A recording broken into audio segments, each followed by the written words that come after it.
Hello, everybody. Welcome to the Monday Sound Stream, where we have all kinds of stuff to talk about. There's like a ton of news. It's really nice, actually, because outside of Before, Digimon Con last week, there was barely any news. be- Yeah, before the big switch to looming dread. yes. If you guys love comic books, please show up on Wednesday for my video after the Switch 2 thing. The Switch 2 thing's like early in the morning, right? Yep. Yeah, so it'll be my video will come out a few hours later. Um, Yeah, so there's a lot of good news this week. I mean, I think like in terms of like good news to bad news ratio, this is one of the best weeks we've had in a while. Um, it's been really good. I mean, there's a lot of cool stuff. So yeah, Kaiju54 says, how many eggs will the Switch 2 cost? It depends, cause like I'm betting 500. That's yeah, that's what I imagine.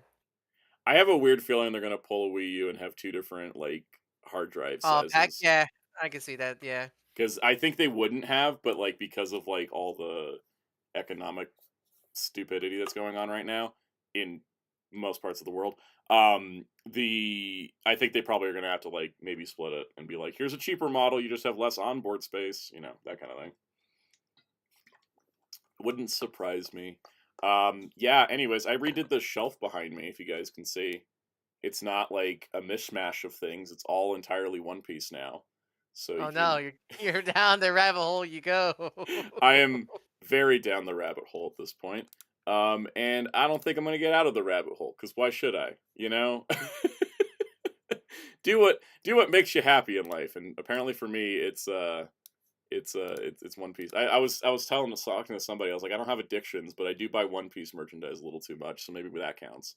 That being said, that's like healthier than like most other addictions, so it's not the worst thing. Anyways, I'll do like a you video thing with you'll this at go some down the point. rabbit. You'll officially go down the rabbit hole. You decide to get those like what Mega Hero, Mega House figures I'm where definitely they're never very. touching those Mega House figures, because my experience with their Gundam like figure collection Char was so bad. I never want to buy a Mega House figure again.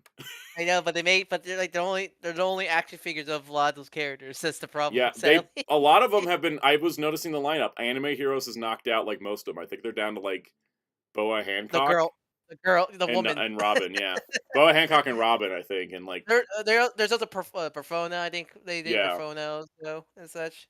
So I I mean, think also that And Bendy figure company might solve our problem too.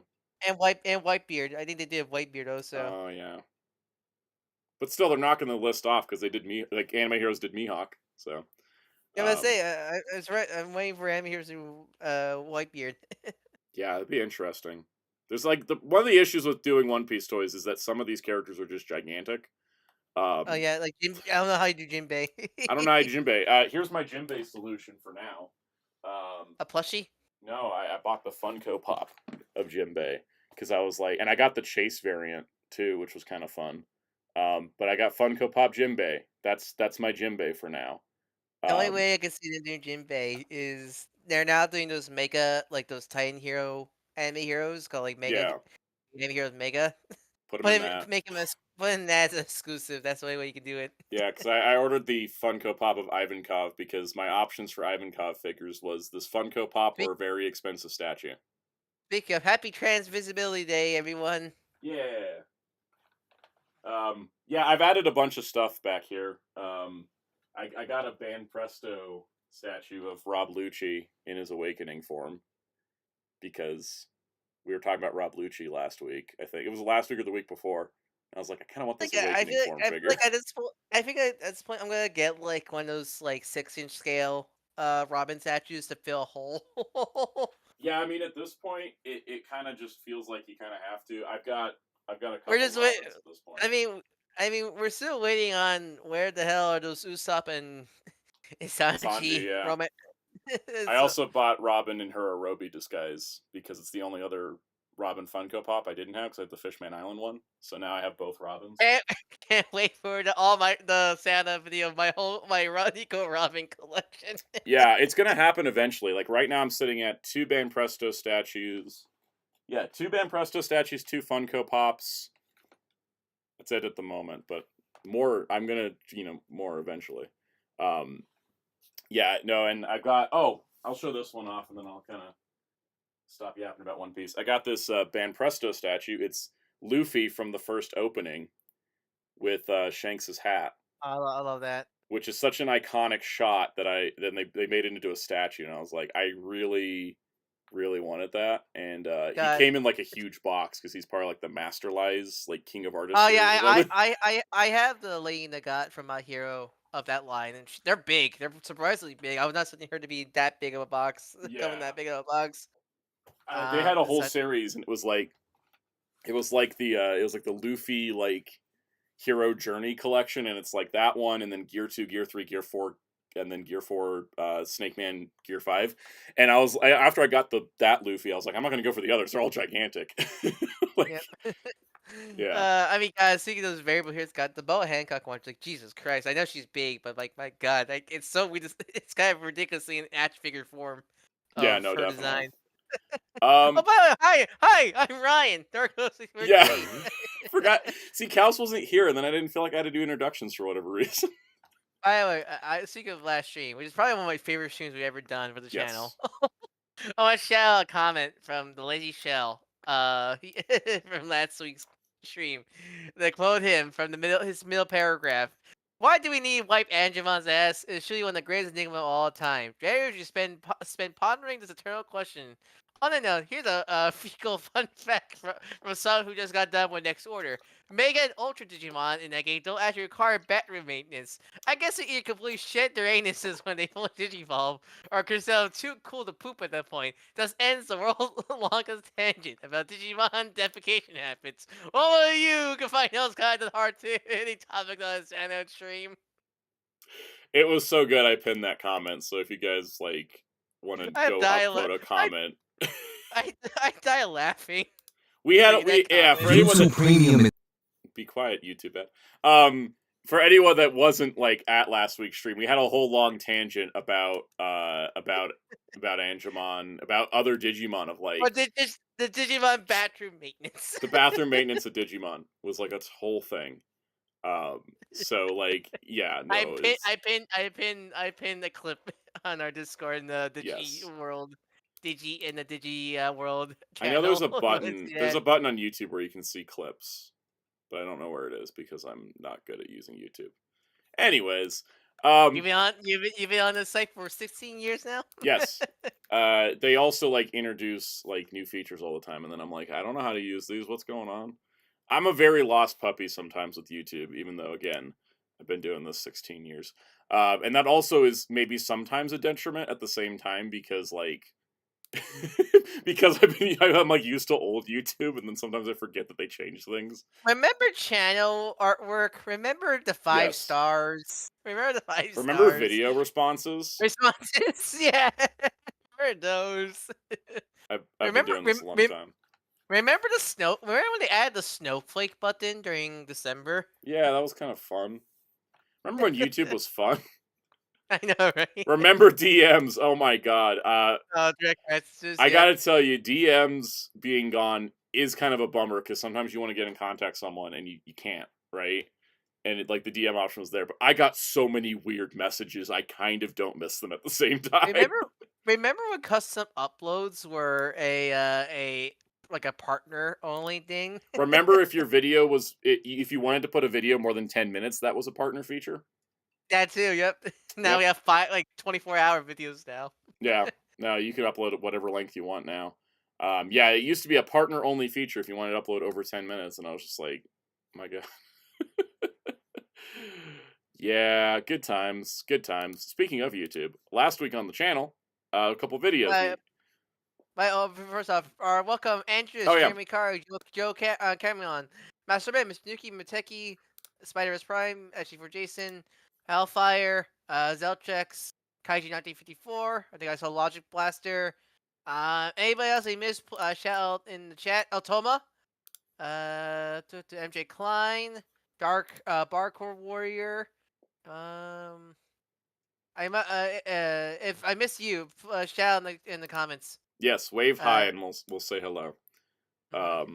Oh yeah, Gaijin, of course, remember you could customize your YouTube channel. Welcome, Blade Raider. Welcome, Blade Reader. Blade Raider is officially Batman now. Yeah, I do remember you used to customize this a lot more because now it's just like you just decide what's on your homepage. Mm-hmm. You don't get to have custom Oh, layout. Toma, member for 16 months. Hey, Santa, did you watch any of Red Ridge Isekai? I By the have way, watched 2/3 of it because I hadn't watched the last 4 of them yet. I watched. I saw the finale. It was great. I don't want to go Hmm. into that. I don't want to go into it too much. Well, spoiler, but like it was. I loved it. It was fantastic, and Yeah, I I'm definitely gonna planning. pick I'm up the planning to binge the rest of it sometime this week. I man. If only there was, man. That's too bad. That's our only Sentai this year. There's no other Sentai out there right now. yeah, no, don't. I don't want to. I don't want to talk about Ghost Future. Anyways, If you want to read the manga, by the way, yes. for people curious, because it is based on a manga, Square Enix actually thankfully has an actual like good manga app called Manga Up, which is just a normal pay Oh, nice. $5 whatever subscription app. It's not like Kadachan, they're stupid app because I Their don't know you know how. coin-based system. Yeah, I hate it so much. It's like let me pay like $5 a month to Yeah. use it. Such Also, I have quote unquote caught up on the One Piece anime, as in I've watched all the Egghead Island episodes. that doesn't count. I know, but I can watch it weekly now. Since it comes back this weekend, I'm like, I can just start watching like One Piece weekly. It'll be fun. Yeah, I definitely will binge the rest of Red Ranger Isekai. Short recommendation: if anyone has Apple TV and loves the movie business, watch The Studio. It's fantastic.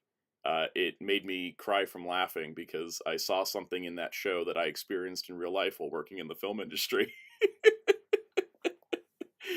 Yeah. All right. Anyways, so last week on the channel we had the Ultraman review, which was basically me just like riding the Digimon con wave. That kid's so good. It is. It's great. I love it. I redid after I did that video. I redid my Digimon shelves because I was like, "There's nowhere for him to go in the current setup." So I redid everything. It's the most solid of the I have almost all the Figuarts standard Mm. kits besides Metal Greymon and Amplify Metal Grumon. He's definitely the most solid one I have of all of them. Oh, Yeah, and Beelzemon, I don't have Beelzemon either, but yeah, he's one of the most solid ones. he feels great. I love having a big old Ultraman figure. And then I had the replacement for the GI Joe rundown, which was the 10 best classified figures of 2024.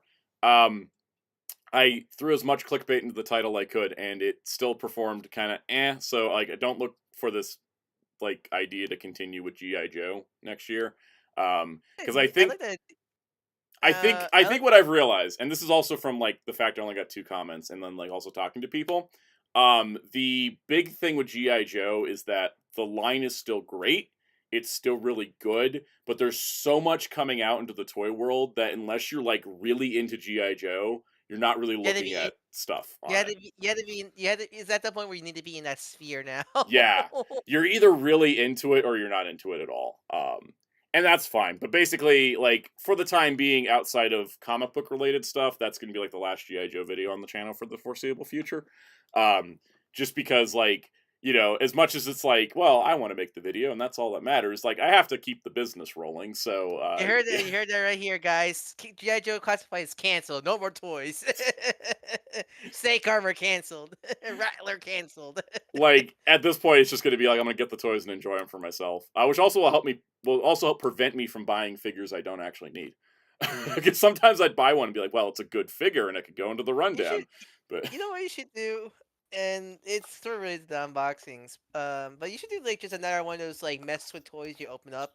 But it's not just specific GI Joe. It's like let me just mess with the figures I got recently. Like I might do that. just Those are fun like and easy to make. first, I was sounds first impressions. It could be just first impressions, or whatever you want to call it, and such. Yeah. It will definitely be difficult to for the algorithm, like, cause how do you want to algorithm it? But like, oh no, that feels like a better way to cover the toys while making a dedicated video on GI Joe Mm. specifically. I don't know, Yeah, like maybe I'll just I definitely don't want to do a dedicated like GI Joe throw video. Luffy, throw Luffy in the front in the thumbnail and trick people thinking what it is. Yeah, I also don't want to do that either. I don't like to be too deceptive. Um Speaking of toys, Speaking of did you toys, you I got was gonna say, shout out to Master Ben who did a poll in the Discord about future rundowns. Everybody kind of chimed in about sort of different things involved I do with like the the idea. rundowns, and I appreciated that. I do like the idea of doing a tier list at the very least, making Yeah. this a tier list video because that that doesn't even require any work. It just make a Well, I tier mean, it list does video. require the work of putting all the images in. Yeah, But that's you don't it. have to spend yeah, you don't have to spend hours filming and Yeah. setting up things up and that's such. Oh, speaking of Welcome toys, Eddie from outer space, and welcome Josh Frisch. I pre-ordered the Combinator. The is that Dinah. the Dyad? Oh, that the first and next collection. I hate the name. Yeah. Speaking Yeah, of, did you get you? I saw you got your McFarlane icon. Did you open it up? Did I you haven't try opened open them it up yet. yet? I was doing He's stream prep and filming Marvel Legends for tomorrow. he's really good, but like I hate the cape material they use for him. It's not. It looks very silky. It's like is that it's like the similar cranky material they use on the Spin Master cape, the Spin Master toy Oh capes, yeah, except which this has are a fine. wire in it. Yeah, it has a wired still, so it's fun to pose, but like it just Hmm. feels kind of so you compared to like the other McFarlane capes. Yep, It's such maybe it's one of those it's like maybe it's one of those like they only can make it green. This is the only material they can make it green. Maybe that's that's why I don't possible. know. Welcome, Common Jojo. Kind of, if you'd force it, what about making the GI Joe videos member exclusives?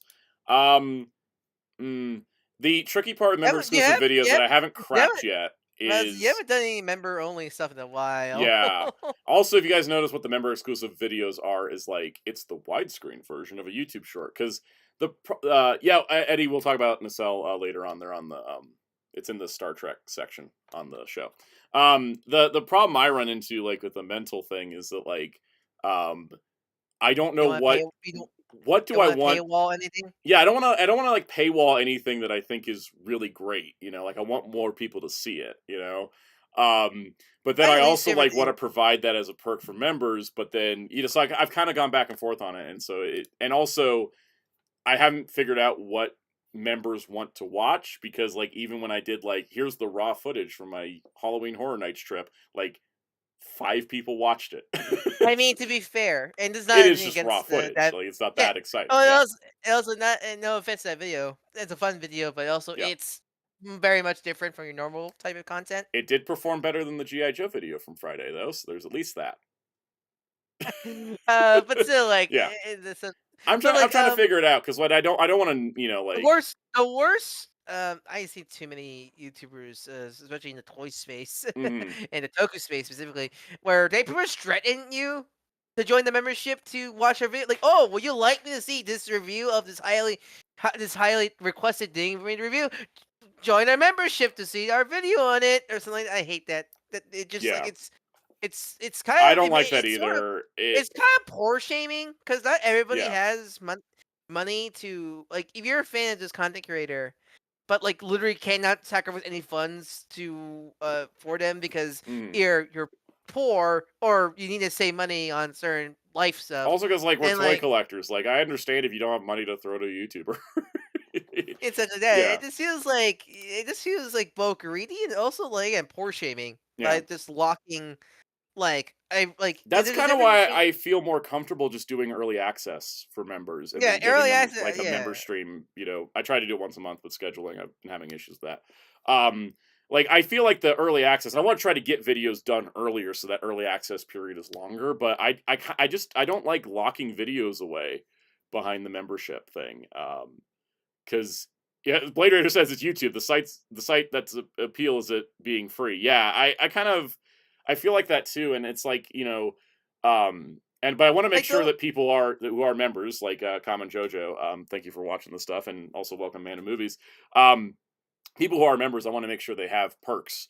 But I don't want to make it like detrimental to like everybody I think else at stuff the same time. I think stuff like behind the scenes footage are pretty Yeah, good because that like if you're subscribed if I you're know. I know. joining a Robo membership Don't Know does that, where he does like yeah behind the which scenes stuff like, as yeah, his Patreon. that's good because if you really love that content creators' content and want to see more of how they do their content, that makes sense. Hmm. Behind the scenes to members because you're that much of a fan of that creator. It makes sense. You want to see more. Yeah, You're there for the creator and not for the toy. Pretty yeah, much is the best way to describe it and exactly. Like such. I want people to support it because they want to support me, not that they want to Also, just get something from. You know what I mean? also Ghost.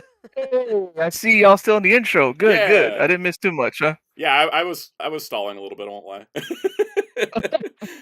I do want to point out the I shorts see from y'all last got week. WonderCon. Yeah, we got Wondercon. We got all kinds of stuff this week. Yeah, Those we'll get shorts to it. last Yeah. week, very interesting. Once again, when we talk about viewership, the Elviras did pretty great. They actually surpassed Hoshina. So Well, It doesn't hurt that well, I know I like that short because I'm a big fan of Elvira. So. yeah, to be fair, not by much. It's only not by much, thankfully. It's not like Hoshi did horribly. yeah, It just no, only Hoshina did great. Like when it comes to shorts, if as long as they're between like 500 and 1,000 views, like that, they did good.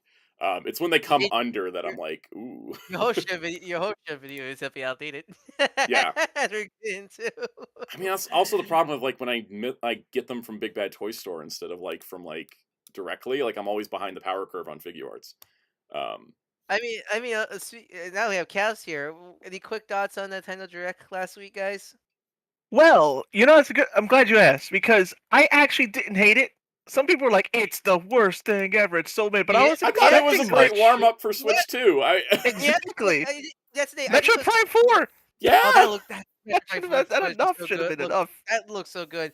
I think it was smart because it was smart for them to release this like a few days before the Switch 2 Direct Yeah. because it's because I think if it was released by itself back in like February, like it was rumored, it probably would be weaker. But the fact that this is like only a few days before the Switch 2 Direct make it like a nice sentimentary kind of thing. And plus, you're like me who loves the niche games. This is a good Direct for me.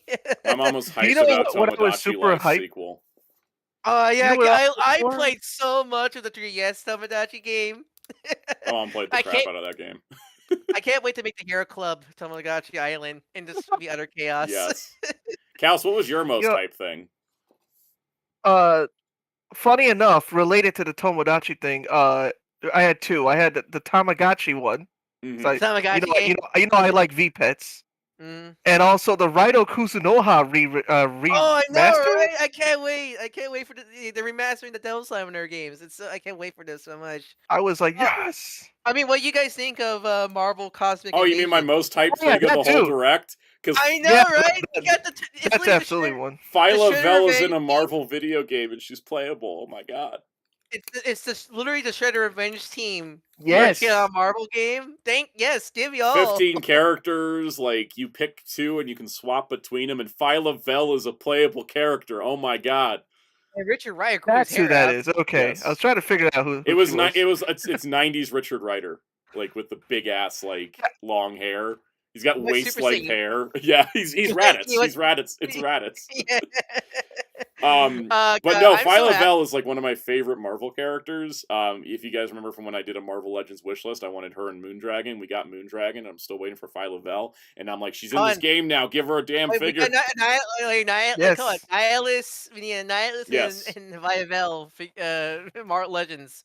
Yes, I'm so happy. Like ever since the failure of Screen X Avengers, that Marvel's like, all right, embrace comic more, and what's probably a random obscure character, so public conscience can know them. Work with rivals super damn well. Yep. Infinity Wartron said Phyla's inclusion feels directed to me specifically. Me as well. Every Phyla Vel fan who's just been sitting here going, is she going to get to be Nova, anything? but I didn't recognize her. Yeah. Okay. I'm super happy that the villain is someone that isn't the big ones like Doom or Thanos or Loki or Ultron. Like, yes, Annihilus. I love by the way, aren't you happy that they're using brown suit Wolverine? Yes. They won me over with it was like brown suit Wolverine and then Storm and then Phyla Vel, and I was just like, greatest game of all time. Like oh, the intro animation. It looked like X-Men 97 for a minute. I was like, ooh, someone took some cell shading. Did they say how many players max they did, right? 4. It's probably gonna be 14. It's gonna be probably 4 players. There's 15 characters. You can have 4 players playing at once, though. Online. We gotta do a stream like we did with Shredder's Revenge. Then. We gotta do it. We're gonna do it. I mean, I'm so stoked for that game, and I could not wait. I cannot be happier that game's coming out. Like that is my kind of game. Oh yeah, out of nowhere, Bandai also it was in the Japanese Direct, but I don't know why it was in the US. But we're getting Super Robot Wars T. That's legitimately my yes. That I don't know why it made me think it was only Japan until I Yeah. saw it on Bandai America, and I was like, America. oh, it Yeah, we're actually getting. is worldwide. Mm-hmm. For one sound out, console release worldwide for a main Super Robot Wars game, What a and concept. I think Macross is in it. because I Yeah. think Dirty was only Steam in the West. It was only Steam. It was not console. Yep. Yep. It's been an issue we've run into a few times with like Gundam G Generation. The last couple of those have been Steam only. But I think it might be. I think it's Macross in it. I think it's the Global licensing. release. I think the reason why it's been Steam only because it's not only to test it out, but also could be I imagine licensing. Yeah. I Yeah, think a that's lot what of I it was figured, and testing now it they out. finally- And yeah. And then anyways, I'm excited for the Switch 2 Direct, but like Metroid Prime 4 is still my game of the year, assuming it comes out this year. Samus has psychic powers. Samus now. has Jean Grey powers, guys. Like you can I'm just pretty sure. She even has By a the Dark way, like Phoenix you suit. sound out. I'm like you. I'm pretty sure that's gonna be a cross Cross-gen. platform. Yeah. You know, it's definitely gonna Yeah. be cross-platform. It looks too damn good just to be a Switch game. You know? It just looks For too real. good. It's like, no, that's a Switch 2 game that also can run on Switch. It is this console generation's Breath of the Wild. Mm-hmm. All right, let's get into some of the Hellfire news. Samus is a chimera of many things. That's what, Yeah. yes, she is. All right, so in the news, this is the promotion that Wheels made sure we promoted, which is that Hero Club, as in Mean Wheels, sat down for about 3 hours talking to Jeff Nimoy, who people may know as Tentomon from Digimon or Wolfwood from Trigun, and also like he wrote a lot of Digimon seasons. He was a showrunner for the first 2 shows and Data Squad. We talked to him for like 3 hours about Digimon, about his other anime stuff, and about his film he made, Famish, which was like based on his life, but it's like a comedy. Great movie. We talked about all that. We got really into depth with it, and it took me a long time to edit it because it was like a 3-hour recording. So it is. One of my favorite things would ever be, what about the Sabers movie? What Sabers movie? Yes, this is the second time in a There's row we've a lot of asked. gems in that interview. Yes, there's a lot of gems in this. The Sabers movie one though is like crazy because we asked him and he's like, I didn't know there was a Sabers movie. We talked to Tom and Dorothy Fawn and they didn't know there was a Sabers movie. Like we're just gonna start going through people and somebody's gonna know eventually. Psycho has no relation to Leonard Nimoy. But if you enjoy Digimon, you should definitely check it out. I also put a disclaimer at the I thought he was beginning his of second it. cousin, actually. If Is I he? remember right. I don't know. He never brings I it up. remember on his. He's Maybe. actually second cousin. Okay, well, maybe he's a second cousin then. Anyways, you should go check it they're out. Second cousins, yeah. There's so Yeah. he is second cousin. So I'm correct. Correct Never me if I'm forget wrong, Jeff. yeah. Let's Or- never forget Jeff Nimoy's best role, Truck Driver 1 Yes. in the Digimon movie. I definitely think also going into this, you should check it out. There's a disclaimer at the beginning because the interview gets very like 17 plus pretty quick. Like It gets a little blue. me and Wheels were sitting down with him at night, and we're like, "How much time do we have you for?" And he's like, "Until I run out of this bottle of wine." So we just kept talking to him. Also, I never knew this, but apparently Jeff Nimoy took over for Gabumon for Ranger Duty Mormon. I guess Yes. Kirk Thornton was not available for Yep. that recording session. Yeah, that we kind of go into some of that as well. That like a lot of people's casting was like availability. Like what was it? He wanted to have. Joshua Seth was not titled Jason Specs for Yeah. Ranger Duty Mormon. So like for Adventure 2, 02, in season 1, they had every Digimon was voiced by a different person, and he was like, "This is a scheduling nightmare. Why did anyone do this?" And so for season 2, he was like, "Okay, if you're playing this form, you're playing all the forms," and then he started to like make that like a thing. It's the classic case where in order to make things less headache, have one actor play multiple characters. Hence why you have Derek Steven Prince play both Ken and Veemon. Yes, and then Derek Steven Prince was hard to book, which is why Steve Blum was the voice of all of Veemon's evolutions. Because it was hard to get Derek Steven Prince at the time. So lots of great stuff in there. Please go check it out. It's terrific. You'll have a good time. I think it's stuff like that. It's why it's probably imagine why D-Battery Breaker was both all the clones in Clone Wars and all Ben's aliens and Alien Force. Yep. It does that record all of those in one session? Exactly. Also, you should also check out Jeff Nimoy's film Famish. We linked it here. It's on Tubi and Roku. It's free. If you've gone to anime conventions, if you follow like the anime voice acting scene at all, you'll enjoy things. It's also like he calls it a fictionalized romantic comedy based on his own career.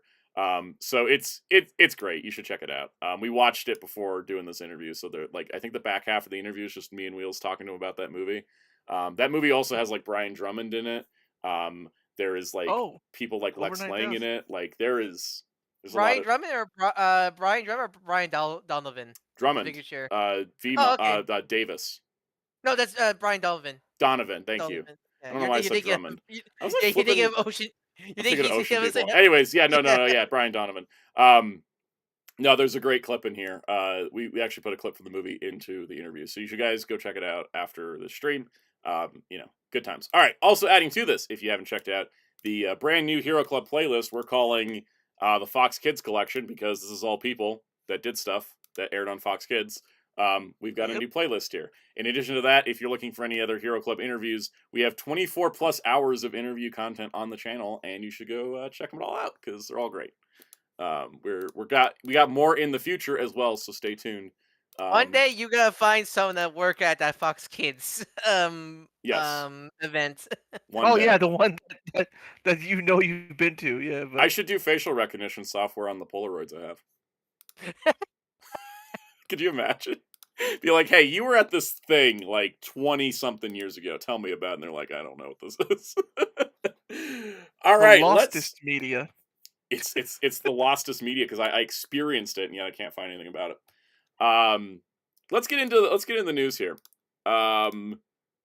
Psycho O said Haim Saban. If I had the opportunity to interview Haim Saban, I wouldn't, because I despise that person. This will be the most awkward interview of all time. I don't know how to ask him any questions without trying to like get him to confess to all the horrible things he's done. So, anyways, I don't want to interview Haim Saban.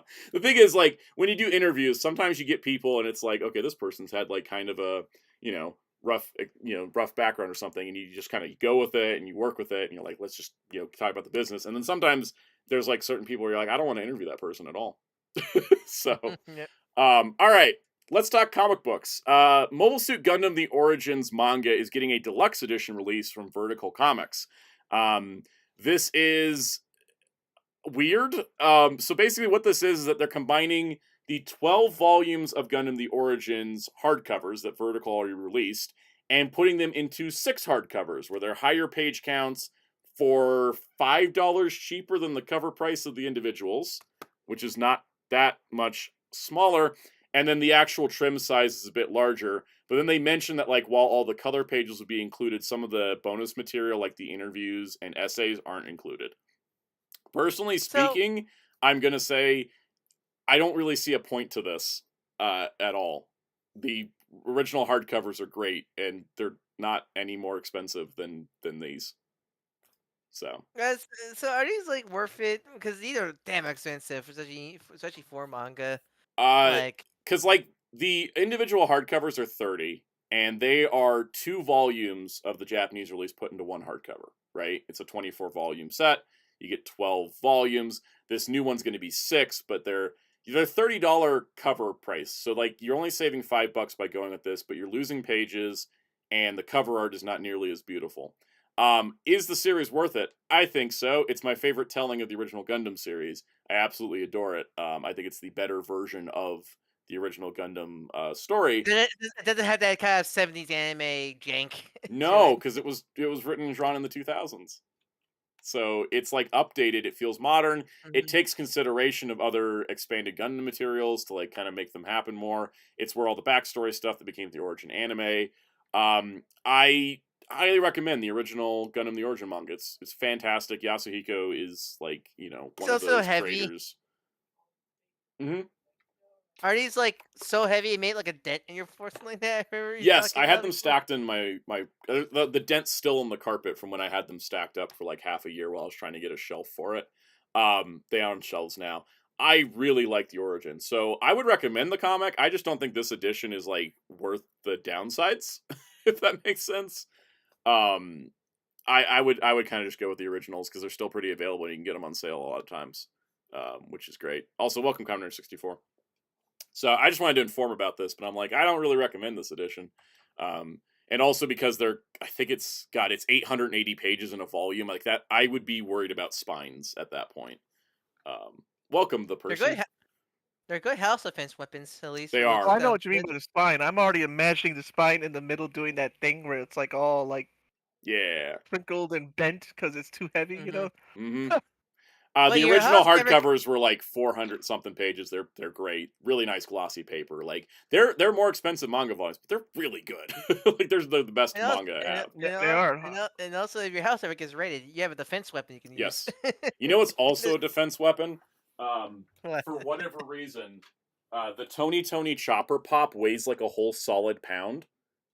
Really? How much plastic they put in that thing? Usually pops are like kind of hollow, but this guy is like rock solid in his head. It's ridiculous, but I love it. He weighs more than the Jimbei Pop. Also, if anybody's figured it out by the Jimbei Pop and the Robin Pop, I have all the Straw Hat Crew in pop form now. Hey, that's the only complete set. It is. I'm thinking, right? And I can't even get a Brook that's not his Wano disguise, but you know what? It doesn't matter. I got the whole crew. All right, let's get into the DC stuff because we had seen a bunch of DC announcements last week, week before, whatever it was. That was from Penguin Random House putting things into the catalog. Well, now Edelweiss, which is a German distributor, put up their copy of the Penguin Random House catalog, and there's a whole bunch more books that weren't in the previous editions. So we're going to go through these.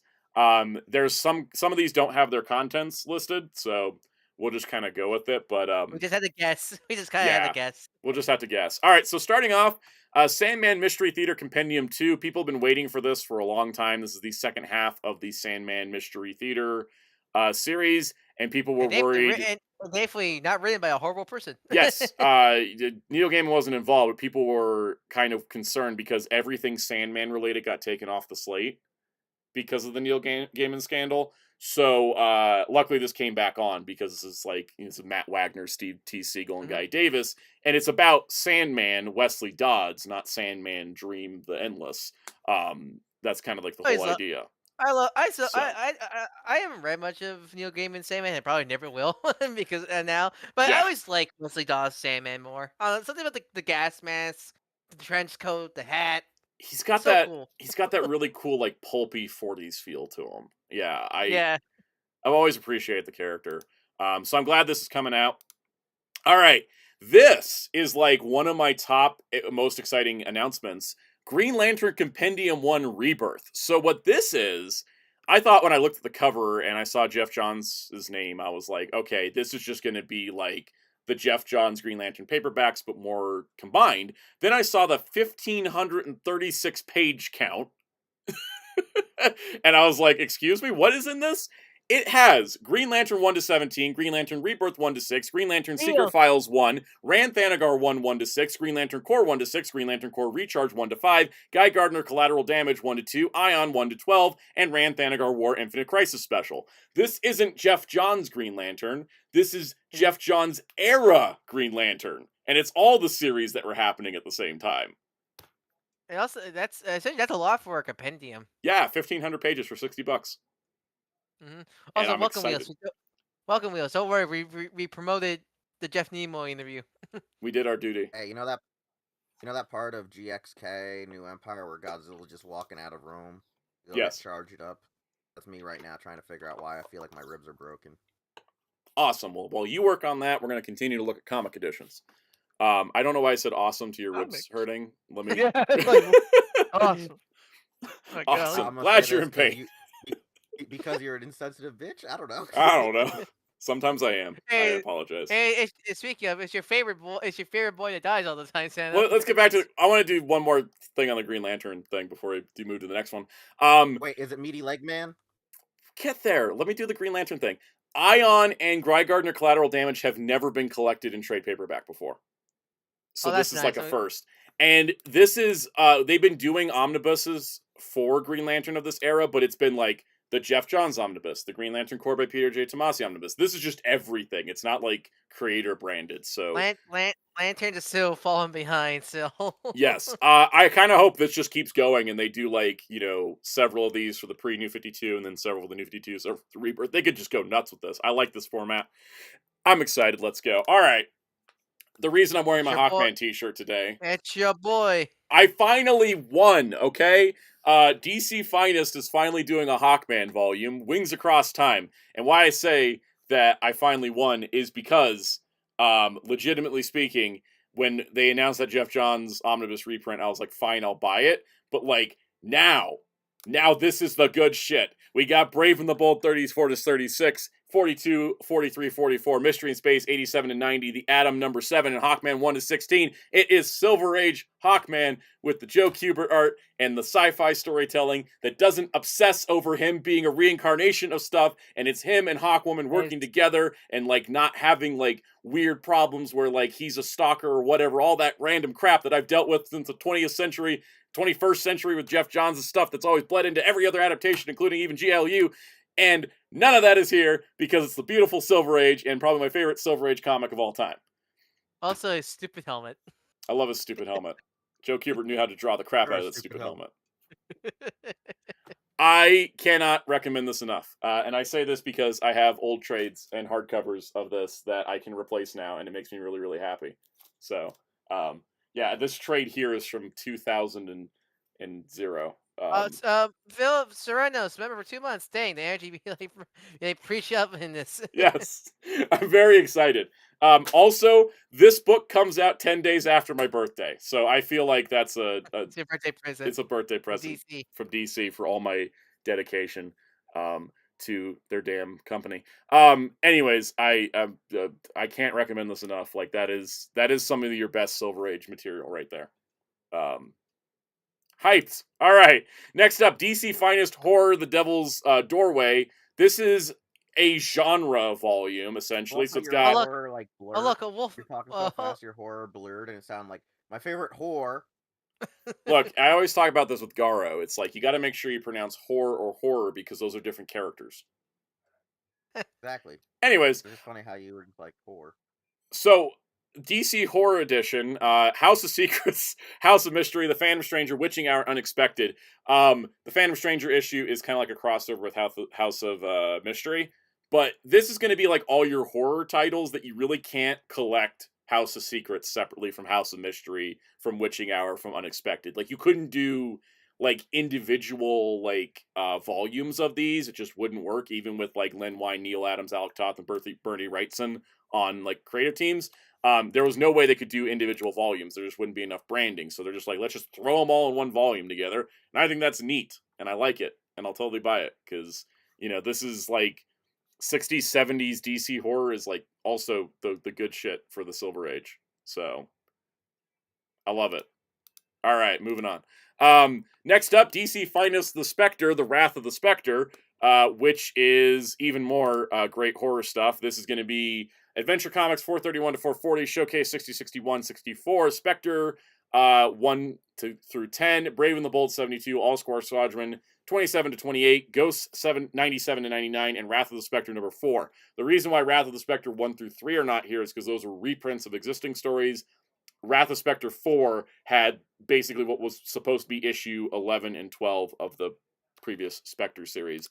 All of this is collected in the Spectre Omnibus that's coming out again this summer, so I'm not going to buy the DC Finest. But this is a cheaper option. Yeah. You want to get a taste of the Spectre pretty much. Yep. I think it's a few pages. I think like the Doom Patrol ones, it's the few pages less. It's a few pages less than the omnibus, right? Like there's some of it would be in the next DC Finest volume, but you're getting most of the omnibus in this for like $40 instead of like 100 and something. So that's great because this is awesome. Again, recommending this as I call it the good shit for a reason. The person says, not that often you see a Spectre comic. Yeah, there's like 2 Spectre omnibuses this year and a DC Finest Spectre volume. Are they doing something with the Spectre and we just don't know it yet? He's gonna be in Superman probably. That'd be great. All right. Another alternative for collections, DC Finest Static Playing with Fire. This is the original Static series from Milestone with issues 1 through 15, as well as Superman Man of Steel 36, Superboy 7, and Worlds Collide #1, which is part of the Worlds Collide crossover between Milestone and the 90s Superman comics. If you haven't been buying the Milestone Compendium, say you only care about Static, this is like a perfect addition to get. And they can do at least like 3. Wait, if they did 1 to 15, there's going to be at least 3 of these to cover the original Static series at that point. All of this is in the Milestone Compendiums, but those have all the Milestone comics, whereas this is just going to be Static. If you never read this original run, it's also fantastic and highly recommended. So, yeah, that's pretty great. Also, it does answer the question, can they put Milestone comics into DC Finest? And the answer is yes. So, we shall see if they do any more of that. All right. Next up, DC Finest Supergirl Body and Soul. We didn't have the cover image at this time. Great cover. There is a cover, and it looks great, actually. This is the Peter David and Gary Frank Supergirl series. So it's issues 1 through 18, annuals 1 and 2, and Supergirl Plus. This is the... is this the Matrix Supergirl? This is post-Matrix Supergirl. This is the Linda Danvers Supergirl. Okay. The one that the Superman the Animated Series used the design of her because it's like her with the white crop top and the skirt, like that. Yeah, because it was DC mandated they couldn't use the original Kara, right? Yeah, and that's why they had to do the whole like Argo as a separate planet instead of a Krypton City thing, and they did all the kind of crazy stuff. But yes, it was Matrix is in Linda Danvers' body, but it's not like the series where it was just Matrix. That was the 80s or the 90s series. It was like an 80s 90s series. There was another series prior. This is pretty cool. I'm really excited for this because it's a great run. And yeah, I'm glad to see more Supergirl stuff coming out. I'm looking for that one, definitely. Yeah, I'm looking forward to getting that one. All right, Swamp Thing by Lynn Wein and Kelly Jones, the deluxe edition, which is a hardcover containing Swamp Thing 94 and 100, Batman 521 and 522, Convergence Swamp Thing 1 to 2, Swamp Thing 2016 1 to 6, and Swamp Thing Winter Special.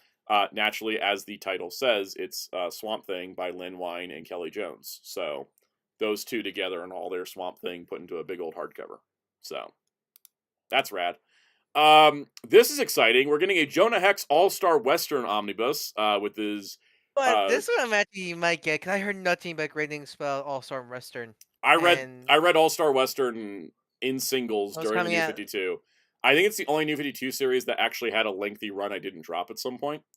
Yeah, because I heard nothing but great. Like, I know, like, when people were mixed on New 52 when it came out, like, this was, like, this and some other books were, like, the highlight of the New 52 launch. Absolutely. Like, and it was because Jimmy Palmiotti and Justin Gray were already doing great stuff with Jonah Hex, and they just kind of continued doing it. It's kind of hard to reboot characters always in the past. Yeah. Scenario. And it's really cool, and it's a great run. We don't have the exact contents of it, but I'm definitely going to pick this up and maybe just sell my singles because I, have all the singles. Yeah. Singles. I can just put the big old book on the shelf. And hopefully this sells well, and we can get, like, another Jimmy Palmiotti, Justin Gray, Jonah Hex Omnibus for the pre-Flashpoint stuff. So I'm hoping they're opening the door. This will open the door if it sells well. All right. Next up, we have Green Lantern by Robert Venditti Omnibus Volume 1, which is exciting.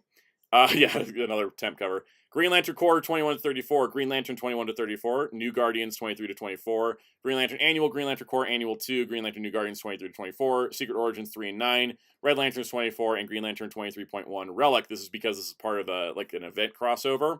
The interesting part is it does mention in the description, Green Lantern by Robert Venditti Omnibus Volume 2 follows in January 2026. And we'll look at that listing in a minute. I just kind of like the pre-announcement. They're like, oh yeah, there's another volume coming like right after. Better late than never. Yeah, better late than never for sure. Green Lantern run was like goated. It was great. It was like coming off of Jeff Johns leaving. It really was good. And this is October. So this one comes out in October and Volume 2 comes out in January. Like, that's fantastic. Is there overlap between this and the last Green Lantern comic?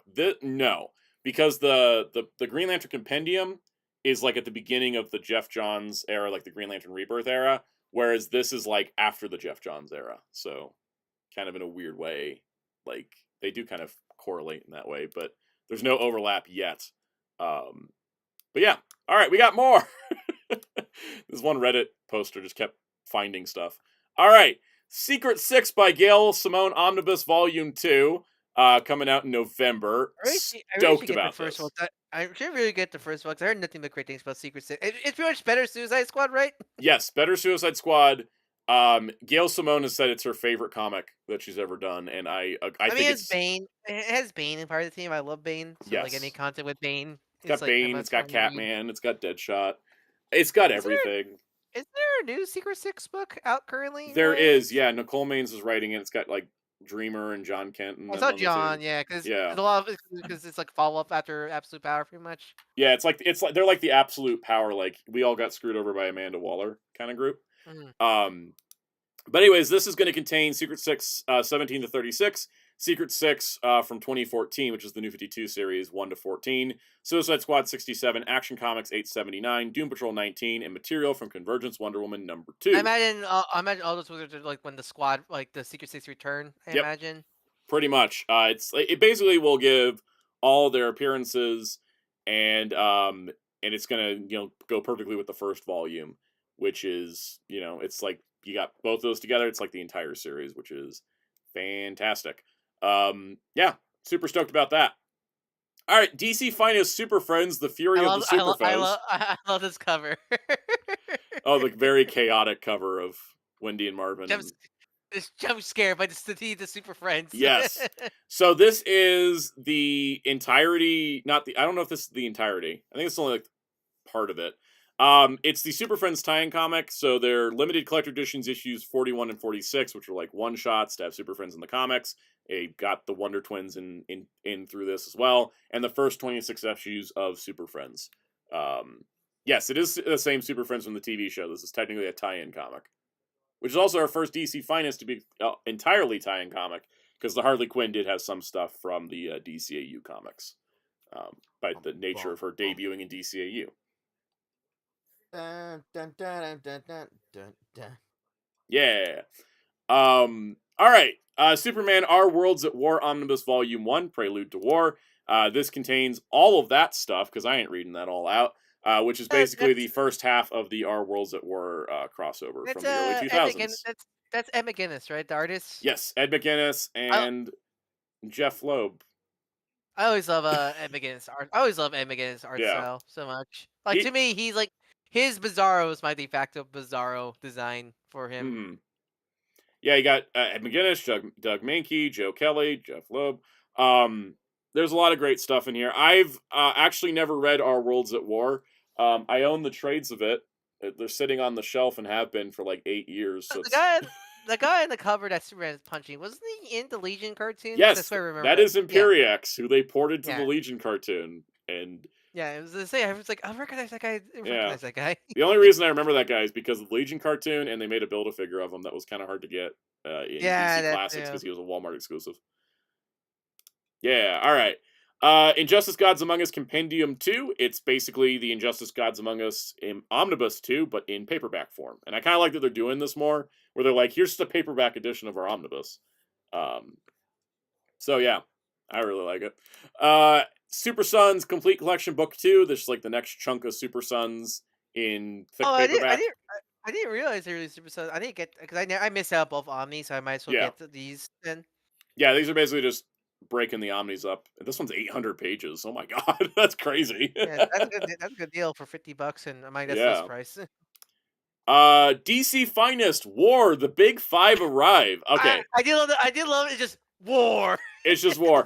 DC War comics kick so much ass, and they never get collected because they kind of existed in a very specific time, and you cannot sell Our Army at War, Star Spangled War Stories, GI Combat, Black Hawk, Our Fighting Forces, and All American Men at War separately. So they're just like, we're just going to give you 4 issues of each in this one volume, and it'll be, and I'm like, I don't think we're ever going to see all of it, because most of these books ran 200 to 300 issues each, and we're getting like 4 issues a volume. Like, they would have to be cranking these things out for me to see this entire collection in my lifetime. But just like with the DC Goes to War hardcover, I'll totally buy these. The funny part, too, is that there's speculation that Sergeant Rock would get his own DC Finest, especially because they're developing a movie for him, because none of the Sergeant Rock stuff is in here. because he hadn't debuted yet for this volume. So interesting, you know. All right, everyone's doing war. What is it good for? Absolutely nothing. Say it again. War. In case you read Teen Titans: The Judas Contract and DC Finest and felt I want it slimmed down and in hardcover, they're re-releasing the deluxe edition hardcover of The Judas Contract. Like the team released this book in Yep. the storyline. DC Finest. That for the first time? What was that? So can you imagine reading that for the first time? I know. Could you imagine like that being your debut to Teen Titans comics? With the icky bit in the For middle. real. That was the first Teen Titans comic I ever read. Oh boy. When this there's Deathstroke guy is trouble, cool. you know Oh, who no. to call. It's like why people are always hyping up Deathstroke, and I'm always just like, yeah. I've never really participated in Deathstroke hype for this reason. It's funny because I'm reading. It's funny how everything outside of that one thing is like he's a completely cool guy. Yeah. And then there's the Judas Contract where it's like he's a PDF file. Yep. Well, that's a good YouTube safe way of saying that. It's always been a safe way of saying it. It's really funny because I've been reading the DC Finest and I'm just seeing like the build up to it now for the first time, and I'm just like, yep, let's see how this all goes. All right, Green Lantern, Earth's Other Green Lantern, which is the volume that Guy Gardner debuts in. What a surprise! What a surprise! Guy Gardner. I hear he's wholesome. I hear he's in a movie in a couple months. Yes, this is going to contain Green Lantern 40 to 61, Brave and the Bold 69, and Flash 168, which does mean, if I'm correct, this follows directly from the previous Green Lantern DC Finest. So that's pretty cool. I like sequential volumes. All right. Oh my god. Okay, so you guys saw me freak out about Hawkman. I'll freak out like half as much here, but still hype. Warlord by Mike Grell Omnibus Volume 1. Warlord is like one of the greatest comics that Mike Grell ever made, and I know he's like known for his Green Arrow more, but like Warlord is amazing, and he writes and draws the entire series, and it's awesome.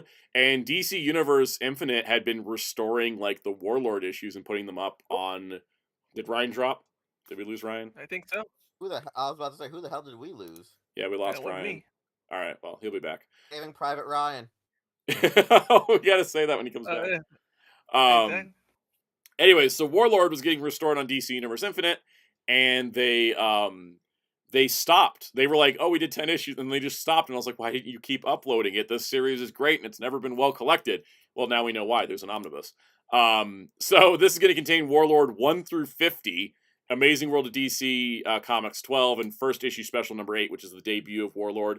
First issue special was them in the 80s, like post DC implosion. They were struggling financially. Like, all right, let's test out some series. We'll put a first issue out, and if it sells well, then we'll greenlight a whole series. So it's kind of like an issue 0 for Warlord.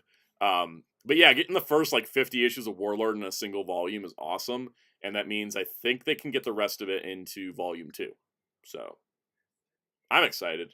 Anybody else read Warlord and know who the hell this is? I know who Warlord is, but I didn't get to read him. I just heard of him. He's cool. He's really cool. I like it. Yeah. I think my dad talked about him. Yeah. All right. Human Target by Tom King and Greg Smallwell. Saved Private Ryan. Hello? We saved Private Ryan. Sorry, but the power went off. Oh no. End. Oh. Yeah, it was a giant.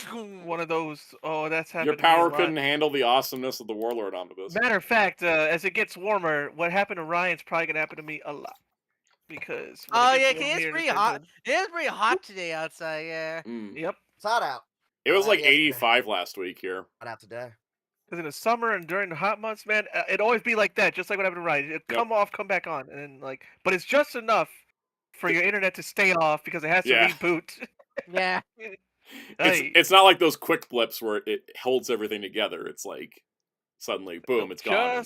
Just enough. Anyways, Warlord Omnibus is hype. You're not gonna. Yeah, Warlord is. I heard. Yeah, it's really cool. Yeah, it's such a good series. All right, Human Target by Tom King, Deluxe Edition. Cool. Yeah, that's expected. DC Finest Wonder Woman, introducing Wonder Woman to bondage. Introducing Wonder Woman. This would be the first volume of Wonder Woman, because it's going to do Wonder Woman 1 to 4, All Star Comics 8, Sensation Comics 1 to 18, and Comic Cavalcade 1 to 2. So Yeah, this is our third Wonder Woman DC Finest, and it is the very first volume with all the kinky stuff that William Morton Molston was into. I couldn't say his name correctly, and I don't care to. Moving on. There's more! So, Hitman by Garth Ennis and John McCree Omnibus Volume 2, which is, following up from the previous Hitman series, does Hitman 34 to 60 plus additional things, which is cool. And then next, we got DC Finest Superman, the Invisible Luthor, which, based on the fact it's... Look at those original robots he's punching. Those I classic, know. like 50s robots you see out of classic Doctor Who. It's so great. This is... We don't have the contents for this, but since it says Jerry Siegel and Joe Shuster, it's likely the second volume after the whatever the first Superman was called. The first Superman they released, which was like the Golden Age stuff. I think that's like the second volume in that series, which is cool. There's even more. There's going to be a Keith Giffen and Matthew Clark Doom Patrol Omnibus. This is the 2000 series for Doom Patrol, which is cool. Don't have the contents for that, but, it's kind of straightforward. And then there's even more. I promise, it's the last batch. Here is our Green Lantern by Robert Venditti Omnibus Volume 2 with Red Lanterns 35 to 37, New Guardians 35 to 37, Core 35 to 40, Green Lantern 35 to 52, Green Lantern Annual 3 to 4, Sinestro 6 to 8, Green Lantern Futures End, Green Lantern Core Futures End, and Green Lantern New Gods Godhead. Godhead, never mind, I'm not making that joke. Anyways, that's exciting that they're getting that out quick, which means we'll have kind of filled up the gap from the End of Johns to Rebirth. So maybe Rebirth is the next omnibus. Do you think they'd do a Green Lanterns omnibus and a Hal Jordan and Green Lantern Corps omnibus, or would they try to combine them? I want separate, because... Separate feels like it would work, right? They don't really... Do they connect that much? They don't have any crossovers, as far as I remember. Yeah, so it doesn't really make sense to make them... And both series are short enough they could fit into one volume each. Yeah. Yeah. Cool. All right, Batman and Superman in World's Finest, the Silver Age Omnibus Volume 2 is getting a reprint in January. Just so like homely or something like that. Yeah. Justice League. Oh no! Don't open the image wide. All right. Justice League Dark, the New 52 Compendium. It's the same contents as Justice League Dark's Omnibus for New 52. It's now a compendium. That's pretty great. I might check it, because I really like what I seen in Justice League Dark. Mm-hmm. We're getting a reprint of Absolute Batman: The Long Halloween. DC Finest Doom Patrol: The Death of the Doom Patrol, containing showcase. So Tuesday. Yeah, pretty much a Tuesday for them. Doom Patrol 103 to 121, that finishes the original series. Superman Family 191 to 193, and Showcase 94 to 96, which was their appearances after their series ended. And it basically kind of finishes out the Silver Age. And the cool part is it continues beyond what the Silver Age Omnibus had, because it has some of their Bronze Age appearances. And I think the next volume would start Morrison. So, yeah, it's kind of cool they're doing Doom Patrol in order. All right, Justice League of America: The Nail, the Complete Deluxe Edition reprint, coming out in January. Absolute Promethea Book 2 reprint in January. The Invisibles Compendium, which is Grant Morrison's The Invisibles, but in compendium form instead of like an omnibus. I actually don't know. Is this an omnibus? Was this an omnibus before? Or no, Okay. I'm trying to remember if the omnibus already existed or if they just went straight to compendium here. Either way, compendium. Young Justice Omnibus Volume 2 finally exists. Volume 1 came out like 2 years ago. Oh, geez, 2 years? So odd, because it's such a Young Justice is such a popular book. Yeah. They will be print these more. Yeah, but this has Young Justice 20 to 55, Robin 101, Superboy 91 and 99, Impulse 78 and 85, Secret Files and Origins and Guides to the DC Universe 2000, Young Justice Our Worlds at War tie-in, JLA JSA Secret Files, and Titans everyone's favorite three-issue miniseries. Titans Day. Young Justice Graduation Day. That's one of the. It's like a real bummer to end this book on. I gotta tell you. Did they ever release that Arrow's what was that Titans book? The Jeff Johns Titans. Yeah, was that ever released in like a paperback or Omni or companion? I think they've done both. I think they've done paperback and Omni. But anyways, this is exciting to finally get the second. I might actually buy the first one now because I didn't buy the first one, and then I was like, are they not going to do the second half of the series? Because I like the second half of the series a lot more than the first half. So I was like, doing the other one, DC, and so I'm glad they are, and that makes me happy. Now I gotta like circle back. Batman Adventures Mad Love Deluxe Edition getting a reprint. DC Finest Batman: The Legend of the Dark Knight kind of finishes our DC Trinity with their first volumes. This has got Detective Comics 27 to 52 and Batman 1 to 5. So that'll be your first volume of Batman. You have our first volume of Superman, the first volume of Wonder Woman. It's kind of funny because usually with this cover, I love like the full cover because you never really see the two bozos in the front cover Yeah. there. You always see Batman. Okay, so it's like, "Oi, Joe, what's that thing over there?" I know. I love these original issues. I had back when DC tried to do sequential volumes in the 2000s, they had these things called what was it? It was Batman Chronicles that had like they're like in order, and I had several of those, and I read them, and they're fun. They're fun times. You can also see Batman's first supervillain, Hugo Strange. Mm-hmm. Yep. Also, Wonder Woman Silver Age Omnibus Volume 3, which is never been done before, and they're continuing on with that. Is that new style cover with the like the little banner on the bottom? Yeah, Or they've is been doing that for same? the last couple Silver Age books. They redesigned them. Instead of being like the silver cover with the circle and the art coming through, they've been doing this instead. I actually like that aesthetic. Yeah, it's pretty cool. Also, they don't have to necessarily do original art like they did for the other style. They can just kind of go with it. All right. Let's do Blu-ray news next, guys. There's a couple things. It's not like major. Captain Planet, the complete franchise, which I can't believe that's the official tag. But they did this for they just did a DVD set. There's no Don Cheeto Captain Planet. That's a complete franchise. Well, I mean, it wasn't official. You know, it wasn't officially part of it. Yeah, it is official to me. Damn it. So they just released a Captain Planet complete franchise DVD set not too long ago. But here's the Blu-ray edition, which people have been talking about. That I think it's MeTV has been airing like a cartoon block, and they've been airing an HD remaster, and it looks gorgeous. So the MeTV cartoon block is actually its own station that most services don't carry yet. You have to watch it digitally through your cable provider.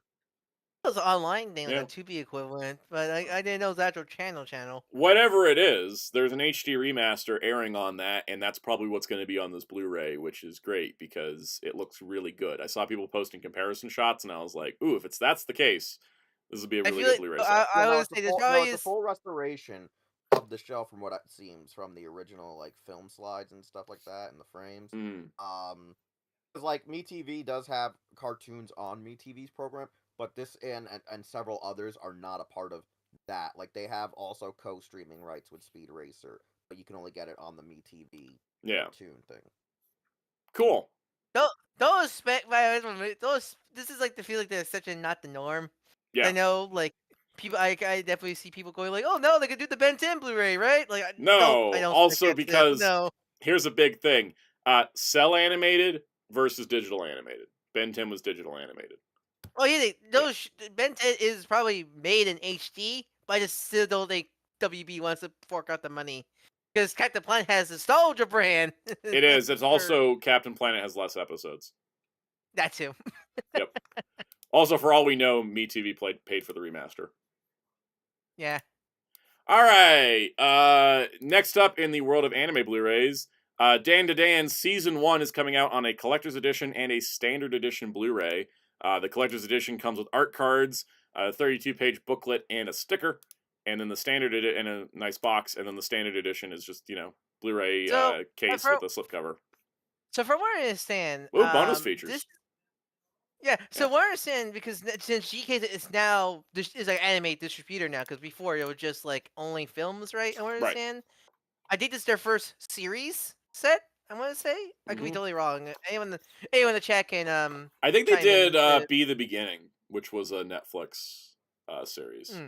But like, damn, like I hope they do more because the price for this is like, God, I wish every anime price Blu-ray was, because this is 13 episodes for only $34.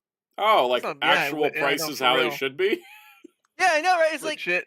Yeah. And also just a Blu-ray, no pack-in combo DVD thing. Like, thank you. This also is the discs themselves are being produced by Shout. G-Kids is releasing it. They did the work on it, but Shout's actually doing the printing and distribution of the discs. So also thank you, That's- Shout. Yeah. Oh yeah, it's like I see this like okay, GK. I mean, thankfully GK already has quite a few like anime series licensed already, but like seeing the price on this and such, like, please more. Like, I kind Yep. of want to see. It's nice to see an actual affordable anime set for once. It is nice. Speaking of affordable, we now have an Amazon Oh yeah. listing. But speaking of, because it was $30 for the standard edition and only $64 for the collector edition. So not even that. Oh, that's not Not even bad. that much of a spot. That's sadly, like, I was kind of sad. The collector edition is sadly the norm of most anime Blu-rays. Yeah, it's usually what you nonetheless. pay for like a standard, not for like usually like a standard Blu-ray is like $65 instead of like it being a limited edition. So rad. Ultraman Decker, the complete series plus Ultraman Decker Finale Journey to the Beyond has been listed on Amazon for a June 3rd release date. So we shall see more details in the future. That's all there is for now. Oh, I guess slight alternate because we don't have it covered, but there is a official Amazon channel for Ultraman now. Yes. Now, They're and doing they like live specifically Ultraman airing. You can like watch and stuff. they did, and they specifically said, which I find interesting on the press release that they some movies will get new dubs like debuted there. So like I imagine that's where the new Zero movie dubs Yeah. are going from here. So like keep an eye out when they announce that Mm-hmm. and such like that. Smith the Crow asked if the $65 was the list price for the collector's edition. It probably is the list price, so it could definitely go lower, I imagine. Yeah. Kyle says, is Decker coming with the dub or no? No, they didn't dub Decker. So, because they didn't dub Trigger. And if you're not going to dub Trigger, you're not going to dub Decker. You know, it's just kind of how it goes. All right. I don't know why, but that sounded like Men in Tights right there when you were doing that. And they pay no toll, and we get no rolls. Yeah, and I you know, they can pay for like they can afford like dubbing movies, but I don't think like even for 20 episode series, I think that's still a lot of money. I imagine to and I think Max Chipman's pissed about that. He was telling me at Power Morphicon how he's a little disgruntled that Trigger can't get dubbed because he wants to do the Zet scenes. Oh, from the movie, yeah. Yeah, he's like, man, this sucks, man. Trigger sucked that bad, I couldn't dub. I was like cracking my ass. When a show's reception loses you a gig, like that. Yeah, because he wanted to do the part. He wanted to do the scene where he gets shot in the foot. Oh god, yeah. I understand. Spider's Prime mentioned Great and Powered. Whatever happened to the Ultraman USA release? Probably it's dead. Because like they had announced it and they're like it's coming in 2025 and they've done like a new dub. Maybe this is part of it. They're like launching the station just to get like maybe it'll debut there and then it'll come out on Blu-ray after because they did confirm Blu-ray. So entertainment news time. Big news. We've got Coyote vs. Acme got purchased by Ketchup Entertainment and they're going to release it in 2026. Ketchup Entertainment recently released The Day the Earth Blew Up, a Looney Tunes movie, and it's making them money. Good. Yeah. Thank God, because like I'm not sure it's like doing super good, but like it's nice to know that it's doing decent. Looney Tunes, Day the Earth Blew Up with basically no marketing has made like $10 million at the box office currently, and the movie's budget was only $15 million, which is probably what Ketchup paid for it because they paid $50 million for Coyote vs. Acme, and that was closer to that movie's budget. So I think they're basically, I mean, Warner Brothers would seemingly be like, you pay us what we spend on the movie. That actually kind of makes sense. So it's actually good to hear, honestly. So with Day the Earth Blew Up, even if it stopped making money in theaters, which is word of mouth has been fantastic, it's been building up every year. The Blu-ray, the digital, the streaming, like they'll make their money back on it for sure. So yeah, I'm glad to see that, and I'm glad that they were able to also get Coyote versus Acme. I just think that like because was WB giving this giving it for cheaper for Ketchup, or it was because of when they offered it to other studios, they were offering it at $75 million, and then other studios were like, "That's too much." And I think maybe they decided to wait on Ketchup because they're like, "Oh well, Ketchup will want it," and they gave Ketchup a better deal because Ketchup already showed they figured out how to sell Looney Tunes when no one else could. So I guess that's why. It's great. It's just actually really good news for once in this entertainment industry. Yep. Like I said, we have good news stories today. All right, next up, in kind of fork found in kitchen news, but just nice to be confirmed. Nathan Fillion's Guy Gardner will be appearing on the HBO Lantern series, which is coming up. Oh, that's disappointing. Yeah, I got Kyle Chandler as Hal Jordan and Aaron Pierre as John Stewart. Guy Gardner's going to be there. The reason why I call this good news is because it's the first level of interconnectivity between James Gunn's DC projects so far. And Nathan Fillion will go to Hal going like, why do I feel like I should be you instead? Yes, exactly.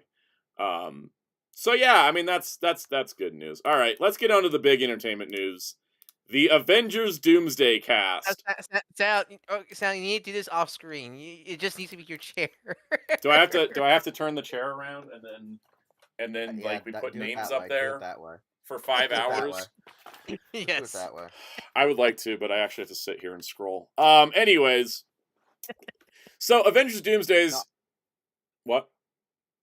I was gonna say no. Sit that way, and I'll just tell you when to scroll. Just be like, scroll your thing up.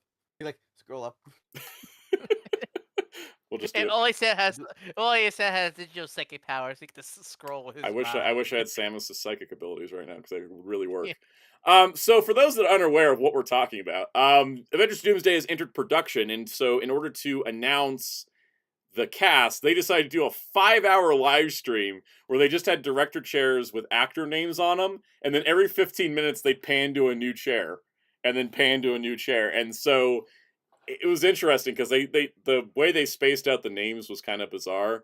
It did keep everybody locked in, and it was trending all day. So you know what? I think it worked, but please don't ever do this again.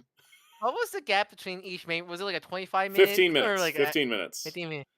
People were clocking like the distance between them, like the Kaiju and Pacific Rim. It was like every 15 minutes a new chair. Then they put out a compilation video at the end. Babe, new chair drop. Yeah, no, they put out a compilation when it was over. It was like faster. It was like a minute and 50 seconds, but it did lose a gag. Paul Rudd's chair was tiny on the live stream.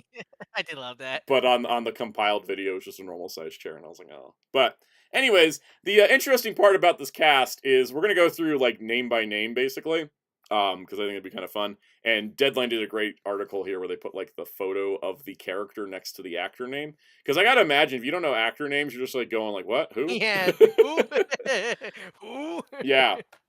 Also, shout out to everybody in the Discord because I didn't actually watch this thing live. People just kept posting updates there, and I could just keep checking it. So again, babe, new chair drop. Yeah, basically. So it was kind of fun, but I don't think we need to do this again. I think it was like if they try to do it again, it's not going to have the same charm. The music mix was also kind of neat too, because they would change the song like to match the character. All right, so. Let's get to it. First up, Chris Hemsworth as Thor. Not too surprising. Oh, not Orion Pax. Yeah, not Orion Pax. It was funny because like there's a few of these names where people were just making gags that they were playing a different character.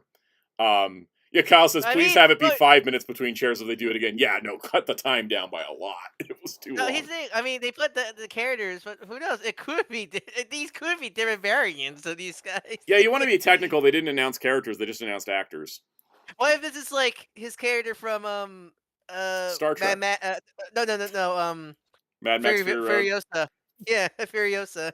Also, we're gonna count how many Star Trek actors are in this movie because this is one. So yeah, Thor's in it. That's pretty nice. Anthony Mackie back as Captain. His brother who was in it.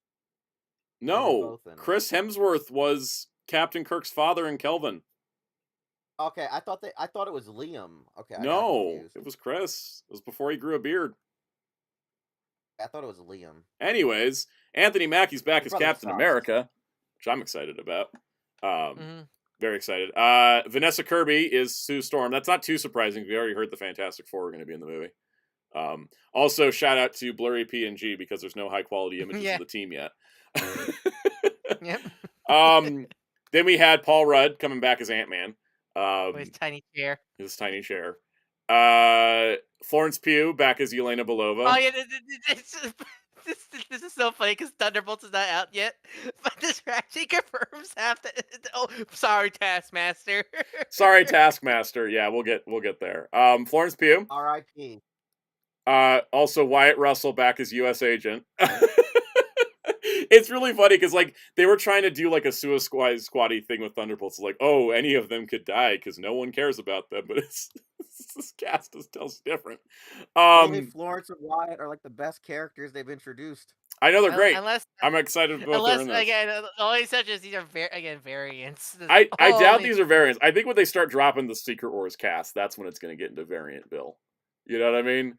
Because like Doomsday is supposed to be like the first one, and then Secret Wars is the second one. And it's like I kind of feel like, in a way, I feel like this is leading us into Secret Wars, right? So I kind of feel like they're not going to go variant crazy yet, but maybe, who knows? We have no idea. Tenoch Meha is back as Namor, which is actually cool to see. How was I expecting him to come back? Honestly, yeah, same. I didn't expect him back, but I'm glad he's back because Namor in Avengers stories is always a sassy bitch, and I'm looking forward to that. He's got sprout tentacles and water demons and stuff.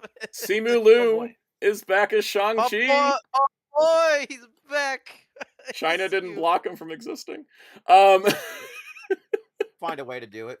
I mean, the thing was, there's been talk of like why he hasn't shown up again is because he pissed off China, and you know what, China can shove it. He's great as his character, and like his movie didn't come out in China, and so they were like, you know, like, is he going to be in the next Avengers movie? He is, minus an ear, because Deadline very hastily put this together. I realize. I'm excited. I'm glad he's back. All right. Sebastian Stan is back as Bucky. See, thing is, Sebastian Stan and Florence Pugh being back does not surprise me because both of them are like super popular. So I'm like, they were never getting killed off in Thunderbolts, right? Oscar nominee, and one of these were Oscar nominee. Yes. Also, adding to that, it's like going into a Suicide Squad movie thinking they're going to kill Harley Quinn. I know, right? Like, you know, certain characters are making it out. This was also a surprise. Letitia Wright is back as Shuri. Because she talked like she was done after Wakanda Forever. And maybe her character is no longer Black Panther. Like, we don't know exactly the status there, because like Shuri had this kind of character arc that sort of left her with like she took on the mantle temporarily kind of thing. So we'll see how it happens. But child, to the hyperbolic time chamber you go to grow faster. I have another theory about Black Panther we'll get to in a moment. Ebon Moss-Bachrach, which everyone believes he's playing the Thing, but he could be playing Micro from the Punisher series.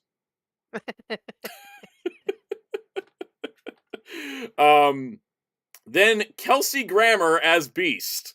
It's the guy that Optimus Prime shot. Yes. Yeah, this was when everybody went from like, okay, yeah, you know, okay, yeah, oh cool. Yeah. Wait, what? An X-Men? Like the response from people just got nuts, and I was like, okay, well, cool. We've already seen Kelsey Grammer in the MCU, so all right, cool. Then Lewis Pullman. So I guess Sentry's also making it out of Thunderbolts. A villain, well, because Sentry's gonna be the bad guy, right? Out of Thunderbolts, so I guess he's gonna be the one of the few villains that survives. I guess. Yes. Then Danny Ramirez back as Joaquin Torres Falcon, which actually makes me happy because I actually liked him in that movie. So I was like, okay, he can come back. Joseph Quinn is Johnny Storm. AI? What was that? I'm making a joke. The guy who likes to promote AI. I don't know. I don't follow actors' social medias anymore, to be honest. You don't remember that commercial where they had his character using AI programs? And oh, yeah, I do remember that. Yeah. No, all the Captain America commercials that were, like, promoting products were really terrible, except for the one where, like, they knock the drink into Baskin Robbins guy's shirt, and it's, like, Baskin Robbins guy from Ant-Man 1, and it's a Tide commercial, and I'm like, this is weird, but I kind of dig it. Nothing will top the Coca-Cola commercial with Ant-Man and Hulk. Nothing will top the Coca-Cola commercial. Took place in a comic book shop and had some beautiful, gorgeous animation of Daredevil. Yep. or the milk commercial. Yep. So, Joseph Quinn is back as Johnny Storm. This is when I was like, oh man, everybody's making it out of Thunderbolts. Because David Harbour's back as Red Guardian. Except for Taskmaster. Except for Taskmaster. I'm actually happy about this because I actually really like him as Red Guardian. Mm-hmm. He's fun. Winston Duke as M'Baku, though. Oh, he's back. I'm glad. M'Baku is such a high... the King of Wakanda has returned. Character. Exactly. I have a weird theory, and here's my theory. I don't know if they're going to do this, but I kind of think it could work. I Here's my theory is that Shuri is not Black Panther in this movie, but that she's developed tech for M'Baku to be Black Panther instead. I rather that than what White Gorilla or Yeah. Silverback in the comics. Yeah, exactly. God, he was But Man imagine Ape. if he He was silverback originally suit. called Man Ape. Oh, Yeah. Imagine if he had like a silverback suit though that kind of looks like Black Panther's. Shit would be. that could be great. I just like this weird feeling that like he's not just here like in supporting role. I kind of have a feeling like maybe they're doing something. Because Dave Harper's because Winston Duke's a fantastic actor. So like I'm good. not sure any of you guys saw Us from Jordan Peele, but he Mhm. was one of the main cast members in that movie. It was great. He was in Fall Guy. He was a highlight there too. Anyways, Winston Duke's fantastic. I want him to insult Dr. Doom. I think next one is the biggest. Well, sorry, Taskmaster. Hannah John Commons back. Sorry, Taskmaster. Sorry, Taskmaster. You're the only one dying in Thunderbolts. Like the fact, like Ghost was the only other one where I could see them killing up, but nope. She's here. It's funny I don't because know why she's here, but okay. Yeah, I'm not exactly sure why. There's some of these characters I'm like, why are they in this movie? Someone called it like it's marketing for Thunderbolts and Fantastic Four, and I'm like, not a bad idea actually. But it's funny because there was a shot of Taskmaster in like the tower where they're like talking to Val and stuff in one of the trailers, and there was a recent TV spot that had the same shot, but Taskmaster wasn't in it anymore. Hey guys, what if Hannah is their sacrifice for this movie? I could see that happening too. What if some of the Thunderbolts guys like was it in Tokyo 6 in one of the Versus movies where you just stare for no reason and he's like, "Hi guys, I'm here." Jew of the World when he just popped up. He's just like, hi. God, yes. That's still one of the greatest gags ever because they didn't do the Jew-Oger crossover, and then they just pan out, and he's just like, "All right, let's do." Wait, you're not my team. Who the hell are you guys? Anyways, let's do this. Peacemaker said they need an Avengers team to show how powerful Doom is. Yeah. Yeah. All right. Tom Hiddleston back as Loki. It surprised me in ways because every time Tom Hiddleston thinks he's done with Loki, they bring him back. Why is alligator Loki? Want to be a funny elf and piss off Chris Hemsworth? Okay. Yeah. No, why is alligator Loki? He just voices alligator Loki now, and that would be fun. But considering Loki's holding together the multiverse right now, I think he actually, if we're getting a battle world, Doom's probably going to go try to get like Loki or something. I don't know. It's going to be something. Maybe he's going to be like the warning guy. He's like, guys, Doom came and punched me and stole the multiverse. By the way, what's our Star Trek actor count now again? He's going to go right to Thor, and Thor's gonna be like, "Loki, you're alive. Shut up. We need to fix the multiverse." Okay. Yeah. Speaking of Star Trek actors. Yeah, we've had two so far because Kelsey Grammer was in one episode of TNG. Here's our third Star Trek actor, Patrick Stewart, back as Professor X, or as everyone made the joke, can't wait to watch him die a fourth time. Yes. No, me and my partner were joking with all the X-Men stuff we get to, and we're going, which time? So, is this gonna be original timeline, or is this gonna be one of the million timelines of the Fox universe? Here's my theory, because they did announce that this isn't the entire cast, which is insane. There's like 27 names here, but there's only 5 women, so there has to be more people. But there's like this is my thought, right? The end of the Marvels, Monica Rambeau gets stranded in a universe where she sees her mother there as binary, and then Beast walks up and he's Kelsey Grammer, right? And the background, they have like the classic like X2 design like door. And I'm like, did she just land in comic accurate Fox X-Men land, and that's where the rest of them come from, and that's like a kickoff point? Because I feel like that's the easiest way to do this, right? Guys, hold up. Let me cook. All right. Build off of this. I've had this thought for a while. What if he lands? Yes, they landed in Fox Universe X-Men, which is more comic accurate. But what if that is still the freaking Days of Futures Past Logan timeline fixed before the events of Logan? I like that one. I like that theory. I had that theory back when the Marvels came out. Because they played the Days of Future Past. Earth to Deadpool Wolverine. It's the parallel Earth Yes. Deadpool Wolverine. Because remember the music that played in the Marvel scene was the scene from the end of Days of Future Past. They played the same music. Yeah, because from what I remember of the confusing as hell X-Men Fox X-Men timeline, from what I understand, the Deadpool movies, which is now including Deadpool Wolverine, is the Apocalypse and Dark Phoenix timeline. Yes, is what we theorize, yes. right? We've determined that because of that weird cameo where where like Deadpool's complaining there's no other X-Men, and then it's like the Dark Phoenix cast and they just close the door. Yeah, and this is some holes. I'm pretty sure Jean was in that. No, Jean was not in that scene. Oh, she was. Okay, she wasn't because Sophie Turner was filming Game of Thrones, so she couldn't be there for that. Okay, just no way. Sue fit. Just don't question. Just don't question that everybody looks exactly the same as they did in 1992. No, it is. No, it is comics then. Actually, it does fit because everybody ages only a couple years between those movies, but there's a whole decade jump between First Class and Days of Future Past and all that. Yeah. Yep. So still fits no matter what. Yep. So yeah. What if this is like the Logan, the Logan travel back in time? Because I know there's still the question of if Logan is connected to the Logan movie is connected to that timeline or not, but it's still up in the air. So like, yeah. Made this, yeah. So honestly, it is possible this is the timeline where Logan came back to. That's gonna be in this movie and such. So let's talk about who else is here because Ian McKellen's back as Magneto. This is the one. This was the one that shocked me because like yes, Patrick Stewart back he already came back already, so it's not a surprise. Yeah, he's come back and died a few times. Ian McKellen has been back since Days of Future Past. Yeah, so this is a bigger shock to me, honestly. Yep. And then I feel like when they pitch this idea, they're like, we can't do if we're getting Charles, we need Magneto, and they're like, yes. It's been the missing element for all the Charles appearances lately. And don't forget, he is coming. Alan Cumming is back as Nightcrawler for the first time since 2002. I mean, seriously, he's only ever played Nightcrawler once. You need the reason why you need the pitch for him to come back is don't worry, there'll be no makeup. Just wear a motion capture suit. Maybe it's possible. What if he same with the other? He did not come back specifically because the makeup exhausted him. Same with the next blue. I mean, I can see that. Same with the next blue X-Men character. Yeah, we'll get to that. Oh, X2 was 2003. So I always think X2 is 2002 because the 2. That's right. Kyle, don't worry. There's no Bryan Singer.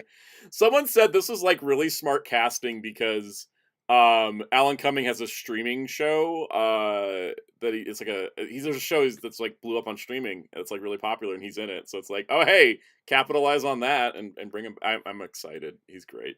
What was great was as soon as I saw the name, I immediately knew it was Nightcrawler. It wasn't one of those, who is this guy? But like when Namor showed up, I was like, no, seriously, who is this guy? Like my brain went to Son the Mask. And then Rebecca Romijn as Mystique is the one who trended the most out of every announcement in the entire cast. She can actually be a character on Maine, and her husband was horny on Maine. Yes. Jerry O'Connell gets to go to a Marvel premiere, guys. Are you excited for?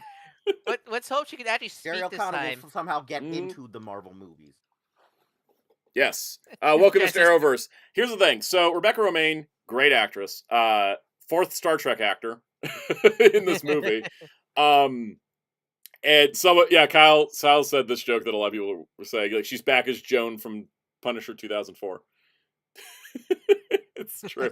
Oh, guys, I just thought how we get I just thought how we get Jerry O'Connell in. Just hear me out, guys. Make him the voice of Master Mold. Do some bullshit and just make him a voice character. So here, I'll make it. That would be great right now. Shaking Superman. What do you got, Jerry? Keep going. All right. Falcon's Tech says, I highly doubt she's going to go through the whole physical makeup process. I think... That's what I said about like what Alan Cumming. Their pitch was to them is, don't worry, no makeup, just wear a mocap suit. It's either going to be mocap or it'll be limited makeup. Because what I think they're going to do with Mystique is probably put her in the white dress. Right? They're probably going to if they put Nightcrawler into his classic suit, no exposed feet or hands, which means it would just be the head makeup. Right? So I feel like they might do that. Also, yeah, Common Joe just says where's Ryan Reynolds and Hugh Jackman. We will get to that. I want to get to like the it's kind of funny. Okay. It's kind of funny with Jerry O'Connell. He has not done anything Marvel. All his work is DC. There you go. And Star Trek. I put it in Star Trek, yeah. Where'd you Stream put? chat? I What put is it. I put it stream chat. Oh. Yes. Yeah, we're gonna export this to browser. There we go. I love how Kaos is so quick at making memes. Yeah. I tried. Yep. Yeah, but it's kind of funny. Jerry Kyle has not been any Marvel products, always DC. Mm-hmm. It's so funny because Jerry O'Connell's like in Star Trek, but every time he goes to Star Trek events, he's going as Rebecca Romijn's husband. He knows his place in life now. Yeah. I mean, he formerly hosted, what is it, Good Morning America. So Hey, like, he was doesn't also need to do anything barbecue in else. G.I. Joe Renegades. Oh, that's He right. doesn't need to do anything else, bro. Yeah. Yeah, a lot of people are mentioning, hey, no Bryan Singer is definitely a good a good reason to come back. And no that was Brett Ratner who did X3. Brett Ratner also. Yep. Yeah. Exactly. Muteki was yelling at you, Wheels. He said it was the talk, not Good Morning America. So Whatever. all right. The frickin' morning talk show. And then this is actually I'm stoked for Rick this. and Morty talk show. It's Sonic's the dad is gonna be in the Avengers. It's the Donut Lord. James Marsden got the worst rap out of like anybody in the Fox X-Men movies because know, he never right? got one cool scene. How they treat Cyclops in the Fox movie is so horrible. His one cool scene is when he's like shooting the frisbees. Like that's it. That was his one cool scene in 3 movies. Yeah, everyone in the chat. There you go. Everyone in the chat. Donut Lord. I know. I'm just imagining, like, after that sound out, that the director just behind the scenes. You farmed enough, Farah. That's it. That's all you get. That's all you get for the whole trilogy.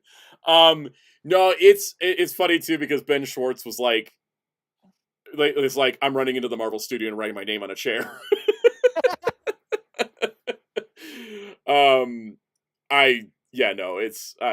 This is great. I think this is great, and I think it's awesome. And he's also in a popular streaming show right now. They're really thinking these days. I mean, he's a high profile actor next to those Sonic movies. Yep. Kaba Jojo says movie Cyclops is the reason I hate him. Yeah, that's fair. Because like I wasn't a huge Cyclops fan for years until I read comics. X-Men Evolution. Hello. Evolution was the only one that I liked. He was always my favorite X-Man, but I was, you know. Is it bad to say that as a kid I didn't like Cyclops as much in Evolution? No, a lot of people didn't like. Because I think he's great in Evolution, but as a kid, I was alone in that. Yeah, as a kid, I didn't like Cyclops in Evolution because I was more like wrapped up into like whatever Nightcrawler and Storm and like the others were doing, you know? The only X-Men Evolution toy I have is of Cyclops too, funny enough. The only X-Men Evolution toy I have is Nightcrawler, so See? I remember reading the comics and then watching all the shows and movies going, man. Well, and then like also then infected the comics, so Cyclops was a total tool and douche. So it's like, you know. I mean, see, if we're gonna see James Marsden in comics accurate Cyclops gear. Like Cyclops before 89, 94, good character. After that was shit.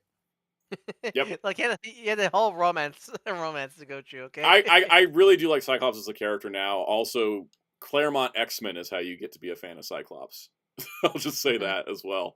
X-Men 97 has been on his rehabilitation arc. It's great. But yeah, we're gonna see James Marsden they're even comic making him look accurate cool now in 97, like you said, because in the original cartoon he's kind of like bland. He's kind of flat in the original cartoon, but 97, I gotta tell you, putting him in weird love triangles really does a lot for this character. No offense to the original actor either, but like I think Ray Chase really brought the best out of Scott. Yeah. In 97 also. Definitely, and then giving him Marvel vs. Capcom moves. Yep. Yeah. I can't wait to see James Marsden comic accurate outfit, especially. Yeah, I mean, I'm pretty sure like everybody is getting hit with the comic accurate beam they gave Beast and Wolverine. Like, no doubt, right? Like everybody's in agreement. I mean, isn't Charles always comic accurate? Charles already got hit by it in Multiverse of Madness. He got the big gold chair. I mean, no matter what version, it's always comic accurate. Just bald dude. Bald dude, yeah. Bald dude in a wheelchair. Like, what are you talking about? Sound out. All right, and then this I will say was actually the most surprising. Channing Tatum returning as Gambit. Gotta make a name for yourself. He really did make a name for himself. What do you think? Finally, made a name. It's great because like yeah. I like this imply. I like this imply that this Gambit it's from the Fox universe. Aborted This Gambit version made a name for himself. I like to think this game wasn't even erased from the timeline. I like to think there's like a black back room scenario where he actually fell down a hole and went to the void by accident. Then Imagine if they when they returned him to his home universe, like at the end of Deadpool Wolverine, like it's the one that we're gonna see with the other X-Men. You know? Probably. Yeah. Oh yeah, that's right. Kyle said the Deadpool Wolverine music hit when they put his name up. Yeah, they were doing cool stuff with the music. The cool music stuff was great. And then we got Pedro Pascal as Mr. Fantastic going, oh right, we hadn't announced him yet. Huge gap there. Then Robert Downey Jr. was sitting in a chair reminding me that I am in the ever eternal nightmare that he's playing Doctor Doom. All right, so now for the You don't gap. like your casting to be stunts, Wheels? I mean, shout out. yes. I will say so I think the cast is pretty solid. I do think we're obviously it's going to be like an Infinity War Endgame thing where like a bunch of these people are only going to be in one movie or the other, like this or Secret Wars. Some will be in both. They said there's going to be more casting. I heard today from known insiders that Halle Berry's close to signing her deal, which is good because we need Storm and Jean Grey and Hugh Jackman up in this bitch. Or what was the point? You got to do the whole team. You can't just do like part of the team, whether it's for Doomsday or Secret Wars. Like we need the whole team together. I need a real fastball special, so they better get that CG monstrosity that plays Colossus in. Yes. Here. Or I don't want the original guy. Or you can just have the Thing throw Wolverine. Either or. No. Yes, I would like CG Colossus from Deadpool. Oh yeah, Famke Janssen. Sorry, I kind of forget that Jean Grey's not dead in this timeline. Yeah, so we need to get the rest of the team in here. But if we've got, Storm, Jean Grey, Wolverine, like we're good. On X-Men side. I think Avengers side, where the hell is Monica? I've opened the door to your X-Men universe, Rambo. Yeah. And also Lashana Lynch. No, Brie Larson also is Carol. Also, yeah, surprisingly. And no Brie Larson. I am surprised no She-Hulk, because there's Secret Wars concept art floating around with She-Hulk in it, but maybe she's only in Secret Wars and not in Doomsday. No, she just walks in the big fight battle. She pops in, "Hey guys, I'm here," and then leaves. Possible. Otherwise, yeah, I think that's a couple gaps. Falcon Tech said we need the rest of the X-Men so that Hasbro can finally give us figures of them. Exactly. No Tom Holland. Yeah, no Tom Holland. Spider-Man 4 is coming out between Doomsday and Secret Wars, so maybe all of his stuff is going to be over there. Yeah, I'm assuming that what it is the fourth one's going to be how he gets drugged into Secret War. Yeah. And what's going to end up happening is at the very end of the movie, you're going to see him and the symbiote merge and then get sucked into the... I do love the idea he's just going to be a voice cameo. I love that he's just going to be a voice cameo. It's like, "Hello, I'm Mr. Black." I mean, him being a voice cameo would work since nobody's supposed to know who he is. Yeah. So maybe that'll be a thing too, but they just didn't want to top bill him. That or to go movie war X-A and Ghost and Frankenstein's a Tom Holland audio. Yeah, because I think if Spider-Man shows up in this movie, it's not going to be Tom Holland on set because, like people mentioned, he's filming Spider-Man 4 and the Odyssey, back to back. He's not going to have time to come do Doomsday, but he's probably going to be in Secret Wars. So, "Oh, I'm Spider-Man. Nice to meet you." Yeah, no, Tom Holland can do better voices than that, hopefully. No, I'm just talking about the Frankenstein's audio together. That would be. I hope not. I think you could just get him in a recording booth. No. If they want to make it really bad, you got to be a Latin American dub, where it sounds. They hire an influencer instead of an actual voice actor. I was gonna make the joke where they hire. Isn't that his voice actor in Friendly with Spider-Man? Old school 60s levels answering machines. Yes. And no, his Friendly Neighborhood Spider-Man actor is a Nepo baby. That's different. Yep. That's less talent. Now Leo said, now I'm imagining Tom Holland Spider-Man speaking like 60 Spider-Man, deep voice and all. "Oh, I'm Spider-Man." Yep. That could be kind of fun. I'm excited about this movie. I'm not going to say it's going to be an amazing movie, but I think it's going to be a fun experience. It's going to be popcorn flick the movie. I feel like it's going to be what it's going to be. And I'm looking forward to it, especially you can sell me with X-Men. You really can. They dangled the X-Men keys in front of you. they dangled Alan Cumming as Nightcrawler and Rebecca Romijn as Mystique and James Marsden as Cyclops in front of me. And I'm like, oh, now you got me. I can ignore your I can ignore your Doctor Doom casting mistake. I can look at other things. Also, it's going to be the first movie ever to have the Avengers, the Fantastic Four, and the X-Men in the same film.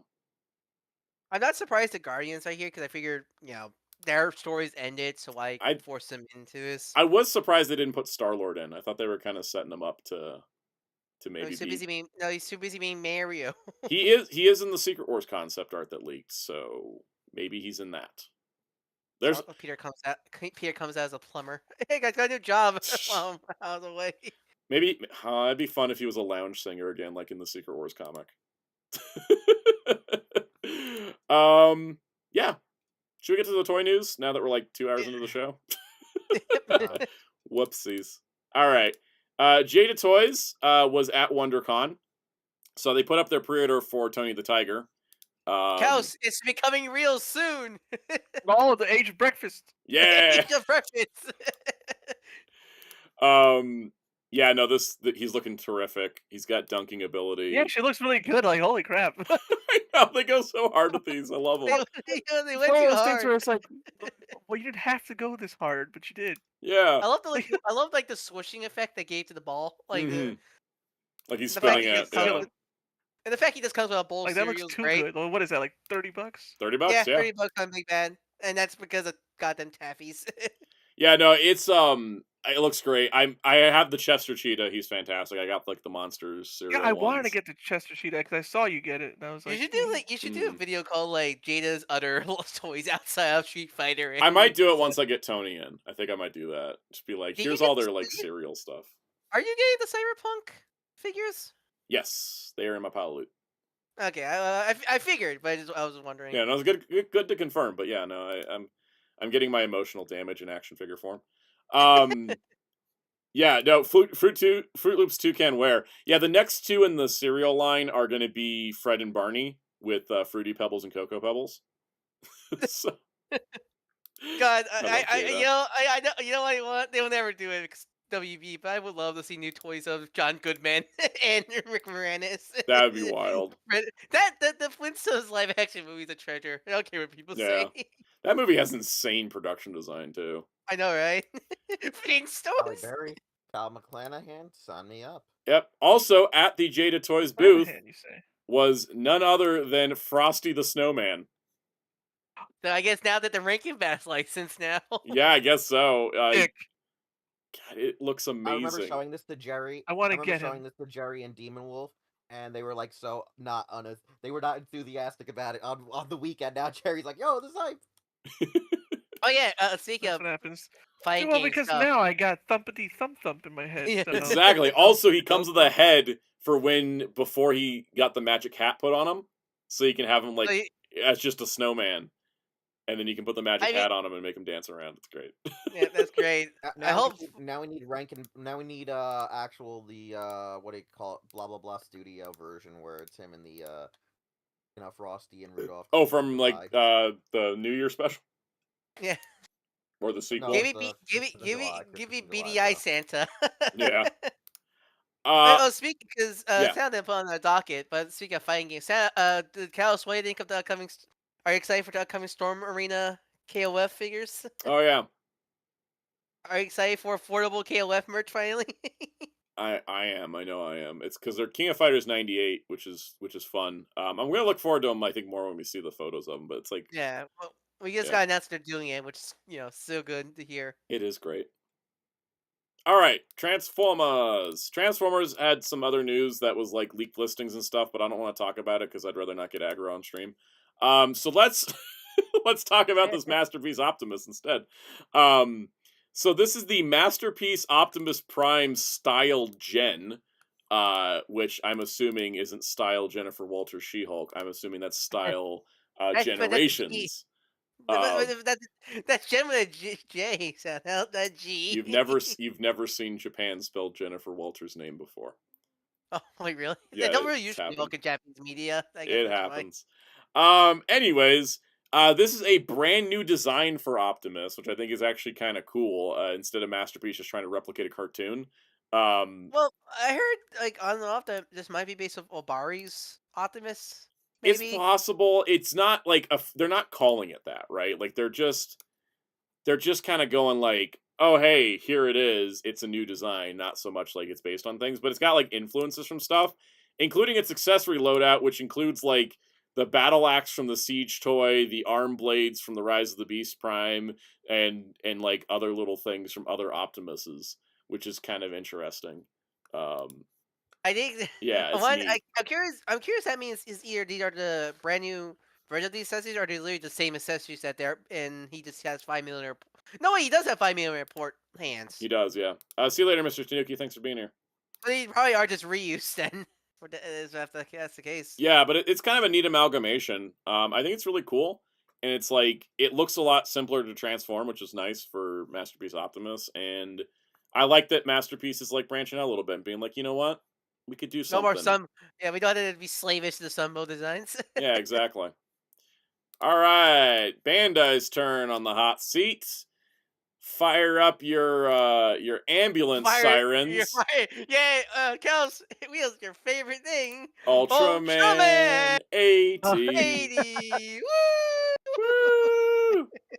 It's an Ultra Replica 45th Anniversary Edition. I think I said this to Cass and specifically said, like, fire up your sirens. Like you and Wheels sent it at the same time when that got announced. Yeah, you literally both sent me messages about it. Y'all timed it. Weird. Yep. Basically, this is the same Ultra Replica, but just like upgraded and stuff. They need to sneak a fire engine cell in there somewhere. Yes. Falcon's Tech. Yeah, I'm not going to talk about the leak listings for two reasons. I don't talk about leak listings. First of all, things change, like way too much. Second of all, half of them piss me off, so I just don't feel like doing it. I'm not mad at Transformers. I'm just mad at how they release certain figures, and Yes. About the certain releases than more of the new stuff. Yeah, and also. Like because there's a Beast Wars boys that I know you're gonna love. Yes, I'm excited about like the Beast Wars stuff, and then frustrated about some other stuff. Bought a fucking $100 gift set just to find out they're reissuing it because of the people who got screwed out of the $100 gift set. Yeah, we will talk about that when it becomes real and it's announced and it's shown and we can look at it in a year or so, probably. Yeah, in a year or so. I'll worry about it then. All right, SH Figuarts news. They released what people have called the Pixar Mom edition of Ochako Uraka from My Hero. Yeah, I know, right? Because by the way, when I say people called her that, I called her that because like I was talking to Psycho O's, he's a big My Hero fan, and he was like, "Why is she so thick?" And I was like, "I don't know. They gave her the Pixar Mom treatment." Yeah, because like usually drawn that way in the cartoon. Well, yeah, because that's the thing. I had to double check a bunch of reference images from both the manga and anime, and Uraka is sometimes drawn with much more thicker proportions. So I imagine that's what they use to make this figure. Is it like how, like, in the manga, Robin and Nami have, like, reasonably sized torsos, but in the anime they get so thin that, like, Zoro's neck is thicker? Yeah. Yeah, similar case. But first off, a woman! A woman! A woman in a Figuarts shonen line. I know, right? It happens in other things besides Naruto. Yeah, I know, right? So she looks actually nice. It's compared to I much prefer compared this to the recent Rebel Tech figure they released Ochako recently, and I think I like the color palette more because I feel like the Rebel Tech went too hard on the pink and because her suit is really like a bluish dark, but I feel the Rebel Tech made it too blue, so it's like a nice me where it's a dark. It's a Spyro 29 scenario. Oh, okay, yeah. The best way to explain it is this meets the animation model better than the manga. Yeah. Yeah. And such. They did say that she is gonna come with some additional phase parts related. Specifically, they said it's the way the word is specific. Other characters that relate to Uraka and not specific. Oh, like a Deku face DLC face paint. So like, and because I think as one of the Thomas teenagers, they teased which I think was why I'm more shocked to see Uraka to soon because they teased a Armor All Might for the final season and a Toga Himiko. Another woman, so we got two women coming for this line now. And I won't be surprised that her and Togo will be released together because they have a big scene together in the final battle arc and such. So that's nice to hear. I mean, again, I have two Ochako figures already. I might as well get this. Yeah. I mean, I'm already going all in with the My Hero line. It's just nice that we're getting Uraka sooner than later. At like $65, or are they going to make this one cheap? Because Deku is about 64, or Deck Bakugo was about the same price. Todoroki's I think is a bit more expensive, but he comes with more accessories.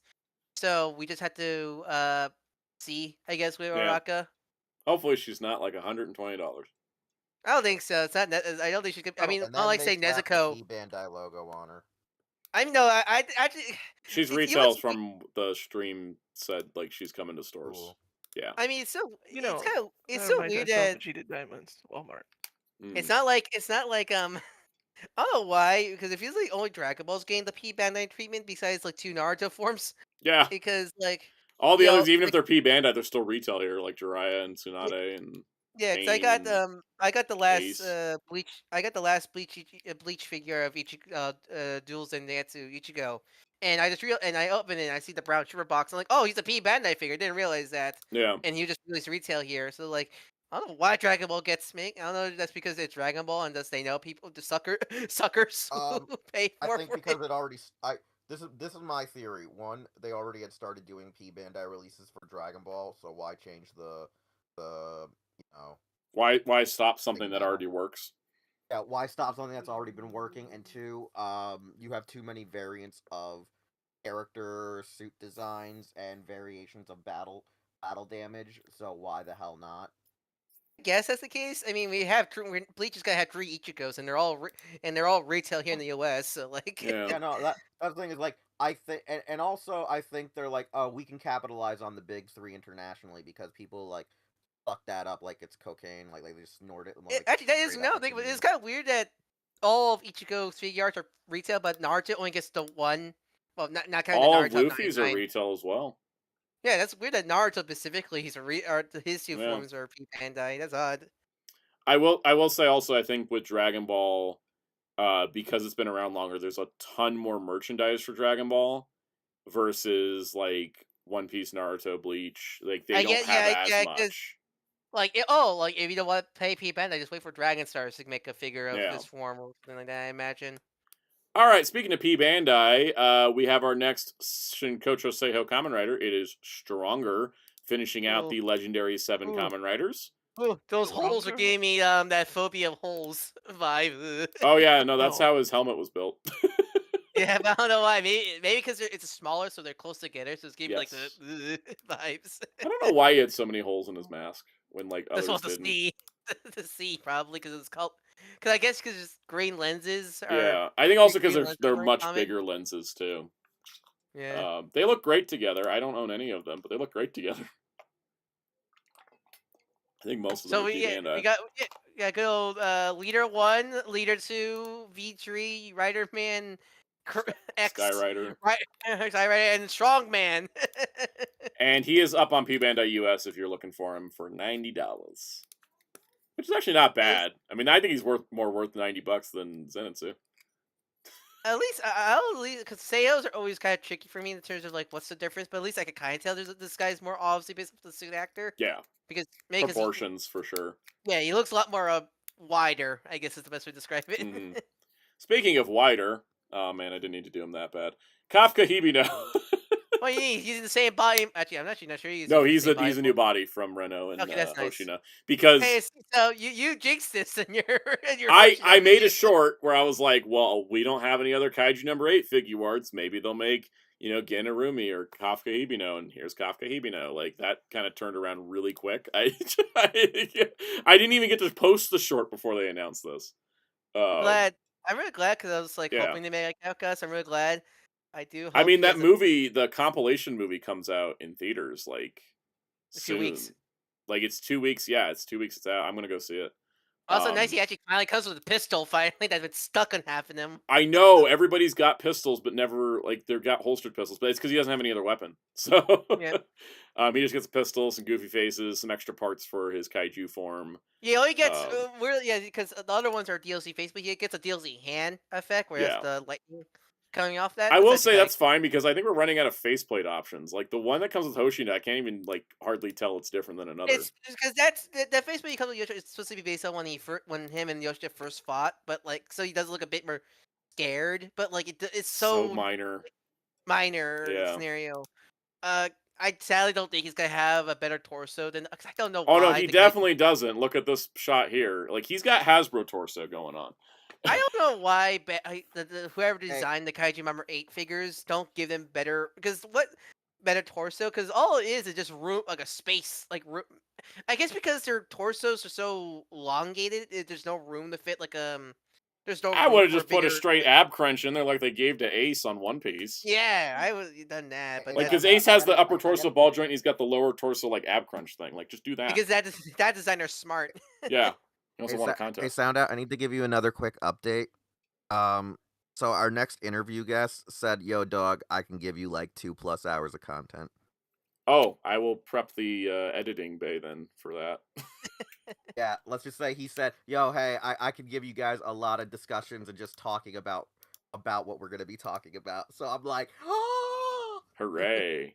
That's Yeah, good. but when it comes to Figuarts in terms of why certain Figuarts the way are, because I imagine like most Japanese, it's all down who's the designer Yeah. on them because there are specific teams on certain lines, and I don't know, maybe just the Kaiju Number 8 team, the team are not experienced making really good human Yeah. figure, or they couldn't figure out how to incorporate a better accurate. Because at least with with Kaiju 9 and 8, they're more even with Kaiju 9 spindliness, they probably work more unless those figures are designed by a separate team and the humans are designed by a different I team. also wonder if because the humans reuse molds between them, if they do it for simplicity on purpose. So Yeah, I feel like that's the budget saving thing. Also, yeah. Yeah.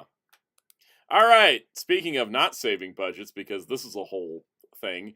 Lacus Klein pilot suit version ride-on reproduction set from Mobile Suit Gundam Seed Freedom is going to be a 13,200 yen P Bandai exclusive.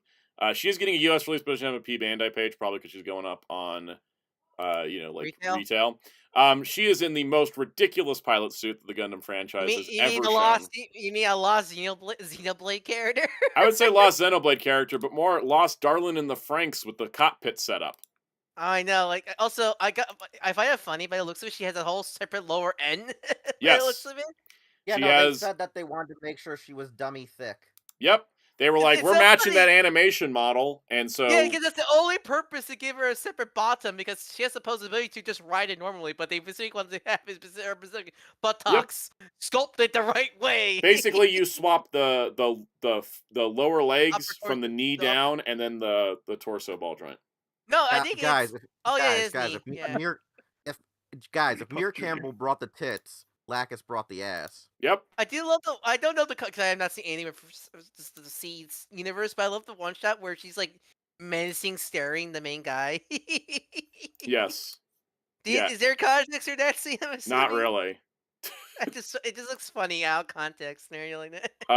Yeah, it's kind of at least it kind of like completes like the main pilots of the main Gundams because she co-piloted it.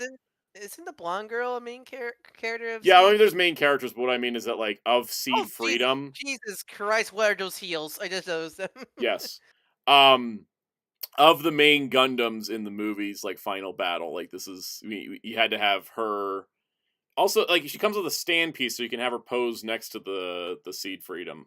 So they look like a Sentai squad all posed together with their kinda helmets. do. I will tell you the funniest story about this is when she debuted this pilot suit in the movie in the theater. Everybody just started laughing uncontrollably for about 5 minutes because of how dumb it looked. It looks ridiculous. It does. To everyone else, like everybody else is like wearing something moderately practical, and then she's just like fashion model. I want to be anime. I want to be a super robot character. Guys, I need to just say this right now because having me and Jerry done all the anime quizzes and seeing so many animes that son of a bitch designed, it fits his aesthetic for everything not Gundam. Yep, it fits his Hirashi Hasai aesthetic so bad. I love Majestic Prince. Yeah. Jerry, I also love that other show where we got to get our rock band out. Yeah. His what was it called? Golkiva. Golkiva, yeah. I can't unsee it, but like her like having the pilot thing by itself on the stand like that looks like one of those like wagon things you see outside stores. Put a Yeah. quarter in it. Gary, Put a quarter in it, and just it'll just move around. Yes. Gary, doesn't it when they have her standing next to the seed freedom? It looks like Wait, she's hold literally on. having Hellfire mentions it's like it's Jonah. her stand. What's her Gotta go suit back to the look part where like? it's her next to the freedom, standing there, where it's like a stand. Like it's like she's just like Zawada. You're right. Yes. Yona Basta rolled out in Why Gundam is- narrative in this. He looks so comfy. He's in his snuggie mode. He's in his snuggie mode. Yep. That was the narrative Type A pilot suit. He's so like if he gets tired, he can sleep because he's so snuggy Yes, in there. very much so. I think the last thing I'll say on this is we're moving on. All right, so we have Okarun from Dandadan. Keep it strong. Move We got this is along, well, move like, it's along. kind of funny. Both him and Kefka got announced at the same time because it's like, gain 2 civilian forms of main character transform heroes shown in Jump Plus series. Yeah. Yeah, one thing I'm glad he comes with he comes with Turbo Granny, aka Barbara Goodson. That's good because I was wondering when they're gonna pack her in because she's like a main character in the series. So I was like, thank God they did. That was a smart way to do it. He also comes with a DLC faceplate for Momo, so that's nice. He was funny because the Deadman figures I have them and they're not great. They kind of reek of first newbie designer Mm. on it because the big They thing look about kind of Figma-y. which fine people like or thinking they look prefer the Figmas over the Figuarts.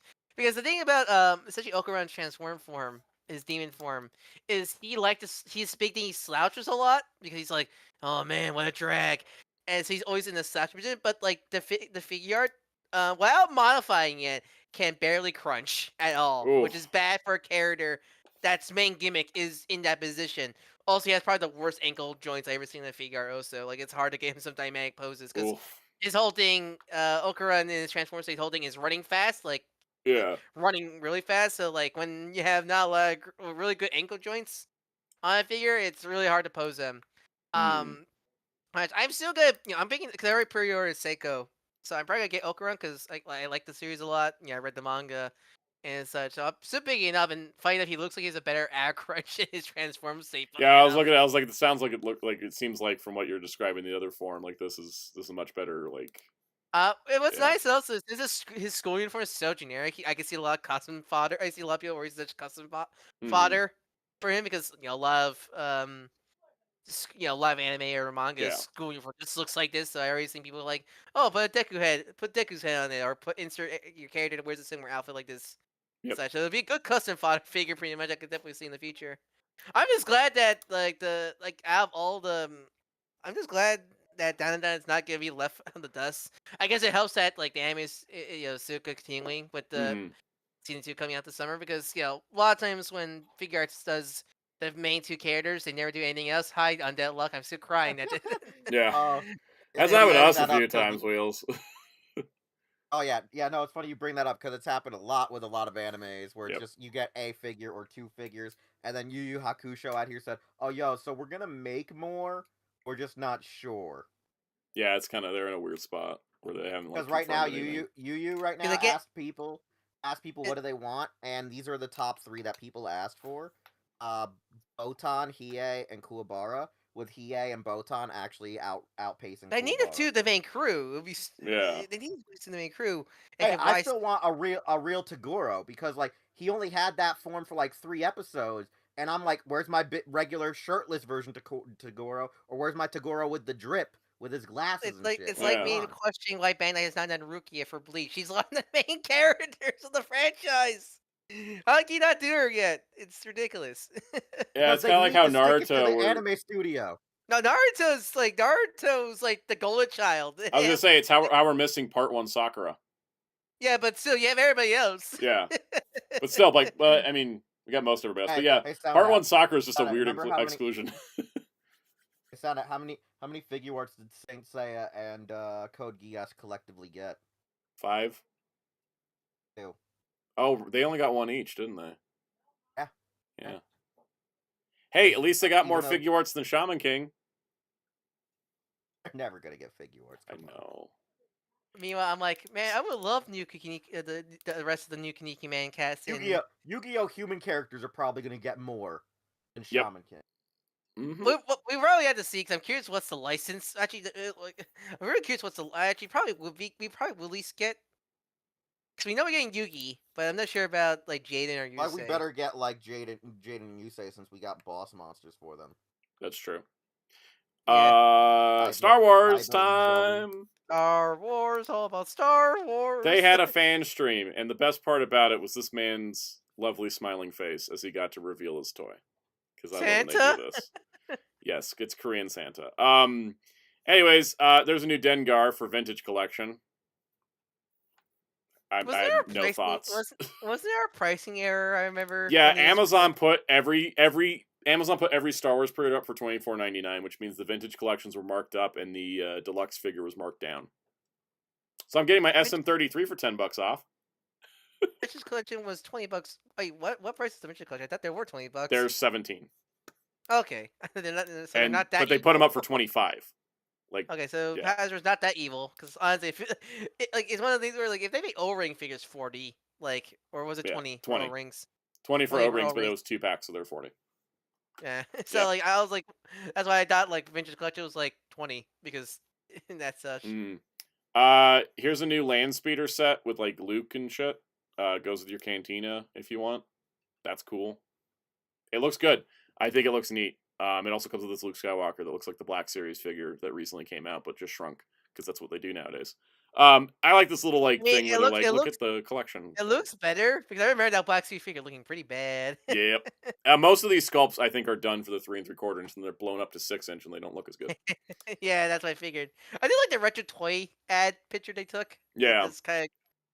It kind of goes back to like what Vintage Collection's supposed to be, like, Vintage Collection. They also showed an Asajj Ventress, which again looks like the Black Series figure shrunk down, including the immovable torso. They do know how to make soft goods skirts. They do. The Black Series one it's interesting. This one has a slop skirt, and then the front tassel part is also soft goods. On the Black Series, the front tassel part was plastic, and then the rest of the skirt was soft. So I kind of prefer. Yeah, honestly, I prefer this because I don't know, having owning that front being plastic would be kind of weird. Mm-hmm. Yeah, so it definitely I think works better. But yeah, we're also getting Callus from Rebels, which is great because he hasn't had a toy in forever. I think he only had one in that 5 POA line back when Rebels was airing. If they make a Black Series one, I'd totally buy it, but it's just a Vintage Collection. So I also forget how they spelled Alexander in Star Wars. It's so weird. Star Wars names, guys. Sometimes I wonder. And then Carson Teva got announced with the actor who plays Carson Teva, which I think is just fun. I like when they do this. They should do it more often. It's really sweet. It's nice. Do this more. Also, make a Black Series one, because he's cool. And then we got, let's see. For Black Series, they're like, we did all these figures for Skeleton Crew. So they're like, let's talk about an Ahsoka figure instead. Like, it was weird. Like, they were talking about Skeleton Crew, and then they pivoted to Ahsoka instead. It's really bizarre. Those zombie dudes I remember people talking about when Ahsoka came out? Yes. These are the zombie dudes. These are the resurrected Death Troopers. They're called Night Troopers, which is wrong. They're Death Troopers. Should it be backwards? Yeah. But it looks really good. They kind of went hardcore with it. He does look kind of rad. Yeah, I gotta give him credit. This one looks really good. Especially with like the broken faceplate.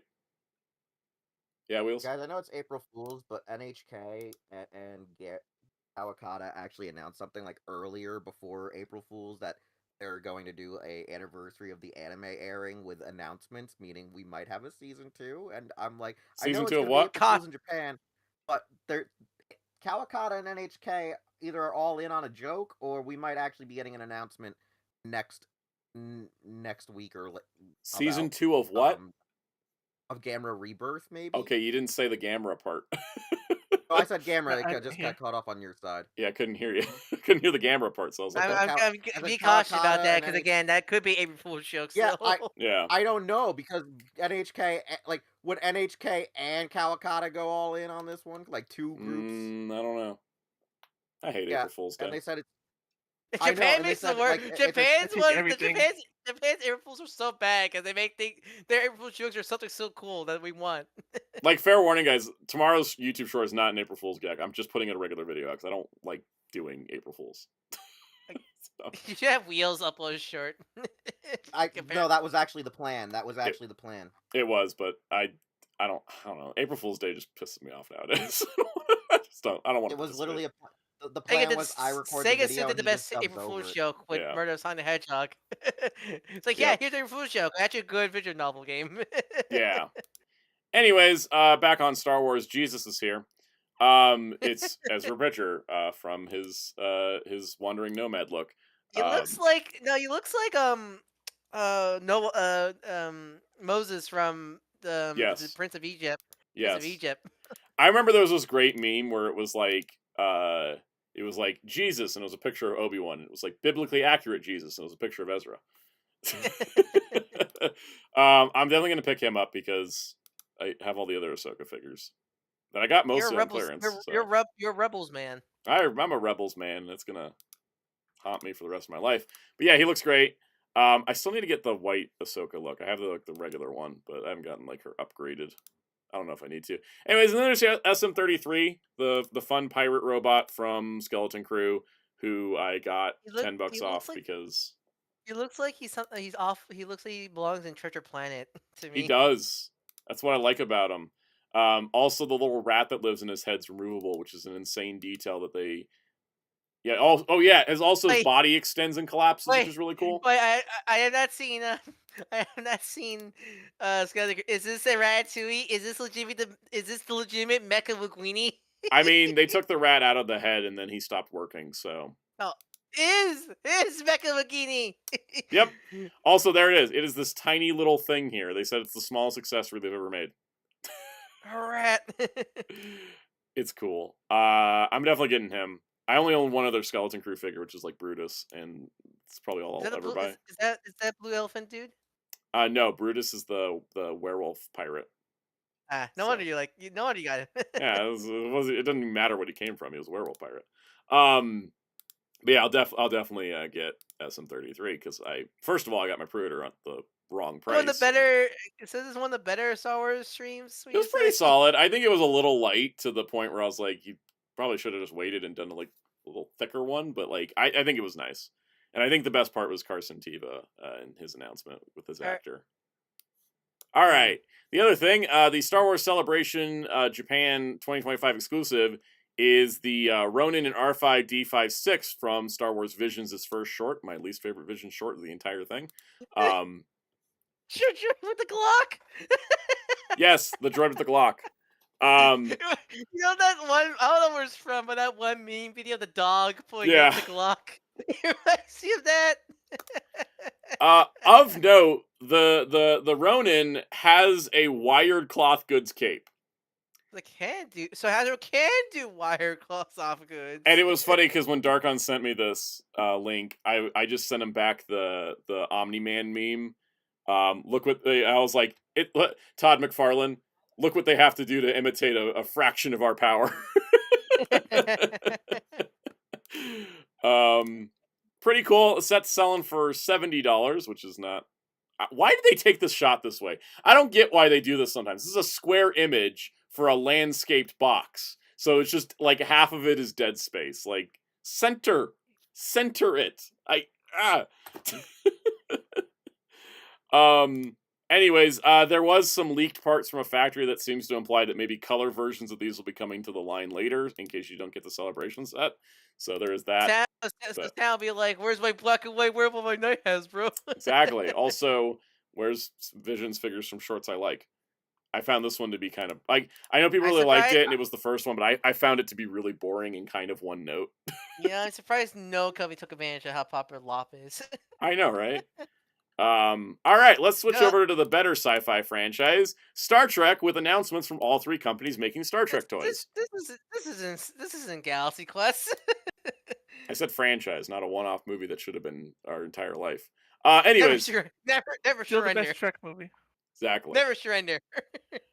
Hiya Toys has announced their Star Trek 2009 Enterprise model, which is the NCC 1701 starship from the Kelvin timeline. This is basically like they're literally making everybody but Uhura.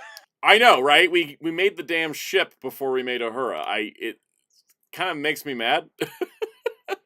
Like you're making the whole ass ship for $150 with USB-C power capability before Uhura, which is just one figure that would get me to buy the other figures. Weird company, I gotta tell you, weird company. So anyways, there's that.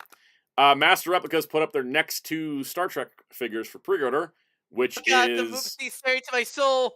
I know, Moopsie's always gonna jump scare us. He's right there. Side note. I like the Badgie plush. The Badgie Plus. Oh, he's adorable. Blade Raider says my unpopular Visions opinions. I don't care for the Trigger short. I didn't either. I thought the animation was good, but I didn't actually like the story. I like my favorite's the Lot one. I mostly like Star Wars Visions 2 like a lot more than Visions 1. Yeah, I just love how Moopsie's just a loaf. I know. It's a walking beanbag. This Picard teacup set reminds me. Universal's doing an event, and they have like Star Trek themed food at it. And one of the Star Trek themed foods is tea Earl Grey hot. And I'm like, so you're just gonna serve tea? Call it a premium special item because it happens to be something Picard drinks. Anyways. By the way, I love the I just read the description for the Moopsie plushie. I love it. The Moopsie is one of the cuddliest creatures in the galaxy, but watch out! This little ball kid is an alien murderer that will drink your bones. Yeah, I know. That plush is great, and the fact that plush is $1 cheaper than any of their Star Trek figures just shows how much that plush is a deal. Or how high priced the action figures are. So we got Worf, only one photo for him, but he is going to include his Kurleth, and that's apparently it. Like, he just comes with the sword. Really? Jesus? That's it? Yep. And then we got Beckett Mariner, who has not only a stand, as we see there, she comes with a phaser and a pad, which we don't have pictures of, but she's coming up. I'm going to order Beckett, but I'm going to wait till like Boimler or Tendi goes up because they have a flat rate shipping that covers 2 figures. So I'm going to order them in 2s, but you know, I'm only doing like Lower Decks and Prodigy. I'm not doing the Picard figures. I feel like the Playmate, again, I feel like the Playmate design fits more with the animated stuff more than the Really does. live action guys.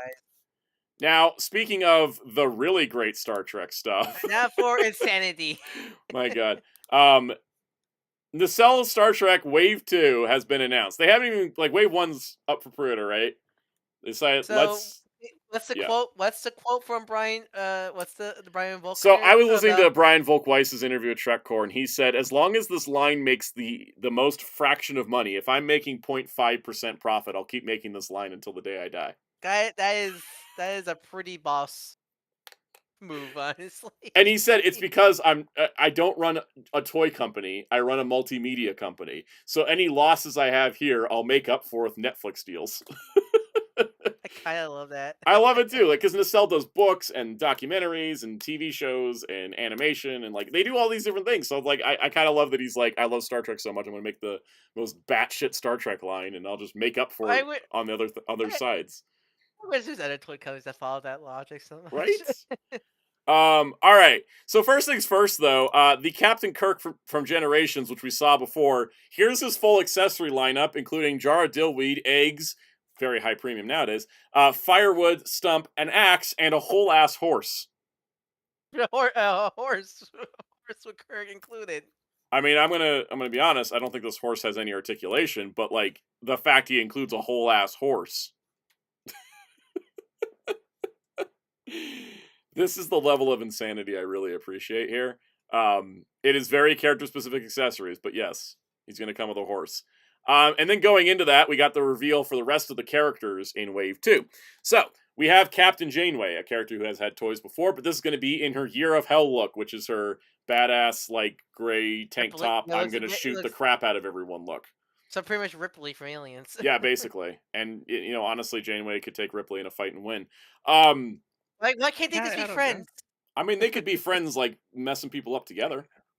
Yes, that's the perfect... That'd be the ultimate. That's the ultimate team out right there, yeah. Yeah, no, exactly. We got Worf in his sailor uniform from his promotion ceremony in Star Trek Generations. Oh, look at him, he's so dapper. He's so dapper. And then there's also a Geordi in sailor uniform to go with him. So now I'm kind of, like, thinking that we're going to get all of them from that scene, which would be stupid but great. we're getting to Paul from Enterprise, which is awesome because she did have a toy in the Diamond Select line. So it's going to be the season 3 and 4 look where she had the looser fitting jumpsuit that wasn't a cat suit that Jolene Blaylock had to be glued into. So positive. I like that look better because that woman doesn't look like she's dying. Then we're also getting Valeris from Star Trek 6, who has never had a toy before.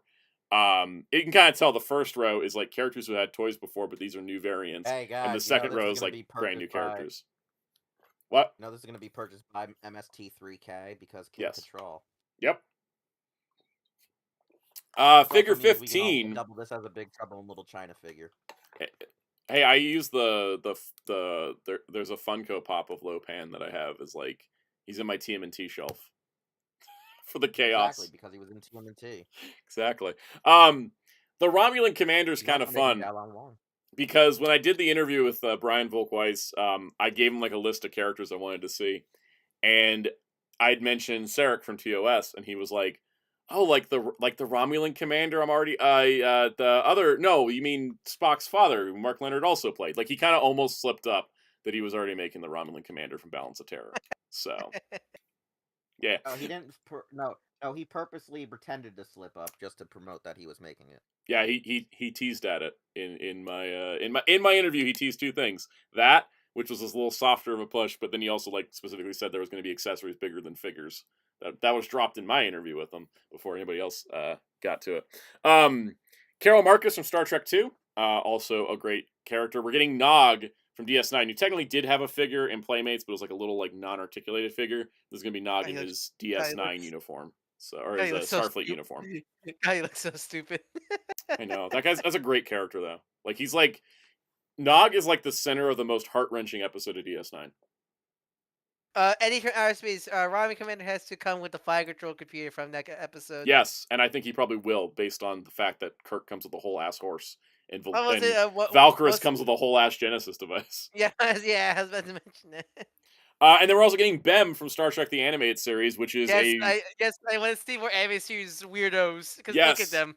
Lower Decks brought this alien back as a new character, and I think it's fantastic, and I hope he pops apart into the different pieces, because that'd be super, super fun. Blade Raider says Nog is how they budgeted out that horse. Yeah, I had that feeling too. I do wonder, though, if Nog is going to come with an alternate limb. Is he like Arm Fall Off Boy? No. Well, Bem kind of is like Arm Fall Off Boy, except it's his whole body. It's kind of more like Buggy the Clown, to be honest. Yeah. All right, well, Star Trek. Nacelle kind of just doing crazy shit, and I like it. I don't know how long this is going to last, but it seems like as long as Brian Volkweiss breathes, like it's going to keep going. Can we ask Brian what other series he's passionate about to see he can get the license for them? Welcome, Krasiasi. Apparently, he has said that outside of the brands they own, the only 2 licensed brands they do is The Expanse and Star Trek. And he apparently was offered a pretty popular brand, but he wasn't passionate about it, so he turned it down. It's like, we need to dig into that man's brain. We need to know what other stuff he likes. So, like, quick, please. I would love to have the attention of this. Look, if anyone's going to make a Galaxy Quest toy line, it would be him. Anyways. McFarlane Toys! Would it be funny if he said a popular brand and it was Power Rangers, and I'd be like, I can understand why you weren't enthusiastic about it. Yeah, I mean, he like specifically said it was something that I knew was popular, but I didn't have a passion for it, so I didn't want to do it. And I respect that. I respect that a lot. I mean, I'm not gonna lie though, the Nacelle figures probably would have turned out all right, since I've heard the Biker Mice from Mars would have been alright. Yeah, if they had Power Rangers. Yeah, no, they would have done good Power Rangers, but he didn't want to do it without the passion behind it. Which I appreciate. We don't know if it's Power Rangers. We're just alluding that it probably could have been. It could have been. It could have been TMNT even, because how they've been shopping that thing around. Yeah, exactly. For all we know. Yeah, exactly. Man of Movie says, TOS and TOS movies any good, worth getting into? My only real exposure to Trek is Kelvin movies. I'd say watch the TOS movies for sure. Make sure you see the director's cut of the first one. But yeah, watch the TOS movies. They're like a good entry point into Star Trek for sure. And if you enjoy that cast, you can go back and watch the original show. Go watch Soundout Rank Star Trek with me, him, and Jerry. And you can also watch the viewing guide that I did with my mom on Star Trek. If you search Star Trek on the channel, you'll find both those things. So you'll also find his toy videos. Yep. Well, there's a lot of Star Trek there. All right. What's your home media guide? That's a. They're happening, Ryan. I mean, I want to do that actually, but I don't know. Maybe this year. Maybe this year I'll do that. You still have to go through the headache of the Dragon Ball one, where I'm gonna need to get my VHSs out for the history section. I have to get analytically the channel needs to get stronger before I invest in the Dragon Ball one. Anyways, let's get to this. McFarlane Toys Adam Strange Collector's Edition figure, full reveal here. He comes with like multiple faces and I stuff. like the mask look. I never seen it with the mask look, but that looks cool. Yeah, the mask look is like very obscure, but I dig it, and it kind of like pulls it together. The screaming head's still terrifying. It's probably the mouth is hollow. Yep, they're always hollow because what they do. Because I have the Mr. Terrific, and they sculpt and paint the tongue and inner mouth on the inside of the face. So when you put the other, smart. So it's always there, and then that way, so the screaming face has the hollow, so that just goes over and it's already there. And instead of having to paint like that as a separate piece inside, it's actually really smart because that makes it easier for them to paint. It's terrifying. Yes, without it. It is, but I think it's a smart system. Let's move on to DC 1 million Batman. I like the design. I don't know where he came from. I'm assuming he's like from the DC 1 million event. They basically there was a bunch of comics where they're like, "What would be the 1 millionth issue of Batman?" And then that's what they were drawing. So it reminds me a lot of Speeding Bullet, the design, which I like already. It's really cool. Then we got the Batman Year 2, which is frustratingly in the wrong colors, and the platinum is the correct colors. I also just realized he's on the he's on the Three Jokers mold also because he has the neck and fins. And he has not a toy written on his legal text. His gun. Deadshot, also not a toy. I like his blast effects for his wrist guns. Deadshot might get because he actually looks really nice. Also, yeah, he looks nice. And then we have Solar Armor Batman. I did not realize this was a deluxe figure. I didn't know this was a mega fig. He's a big boy. Yeah, he's gigantic. Good old Mankai Knight. It's actually been a while since we got a Blade Raider said, "I thought you meant it was the 1 millionth Batman toy. I didn't even question it." I mean, it might be.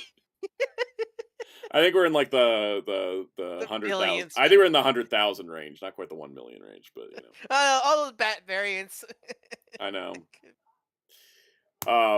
Yeah, that one's pretty cool. Let's get to the panel reveals from WonderCon since it's our last news topic. Does it include the it's got everything. Okay, first of all, they're making Superman movie toys. In other news, water wet. Water's wet. All right, so we have a spring wave, which features Hal Jordan in an armor suit from Return of Superman, which is just a repaint of steel. Which is fine, I guess. Eradicator from Return of Superman, which looks nice. Yes, because the previous one was based off Rebirth, right? Yep, Rebirth. We got Cowboy Batman, which we've already seen pictures of. 1 million Batman. This really cool looking Bizarro. That's pretty neat. Classic Bizarro. I think he's using the same mold. No, that's the Action Comic mold. Yeah. It's the single joint elbows. And then for some reason, Jade is a platinum chase figure. You know what's frustrating? She won a contest. Why did they make the contest winner chase variant? Make the stupid Green Lantern the chase figure. Because like nobody wants that. Especially because I don't know. Then the next also just reusing Raven's effect parts on Jade there. I know this. Exactly. All right, so then for retail figures for the summer, there's Mr. Miracle. Positive, great. Sandman, Wesley Dodds, who we were just talking about earlier. Mold also doesn't look like the Constantine mold. I was surprised, honestly. He looks really nice. Yeah, he looks good. And then Azrael, which is listed as Night Quest, but it's actually Azrael from the Kenner Legends of the Dark Knight toy line. So naturally, that's a full retail figure. And Cyborg Superman is a platinum chase. And Superman New 52. Like both and Superman New 52 is a platinum chase? Like what?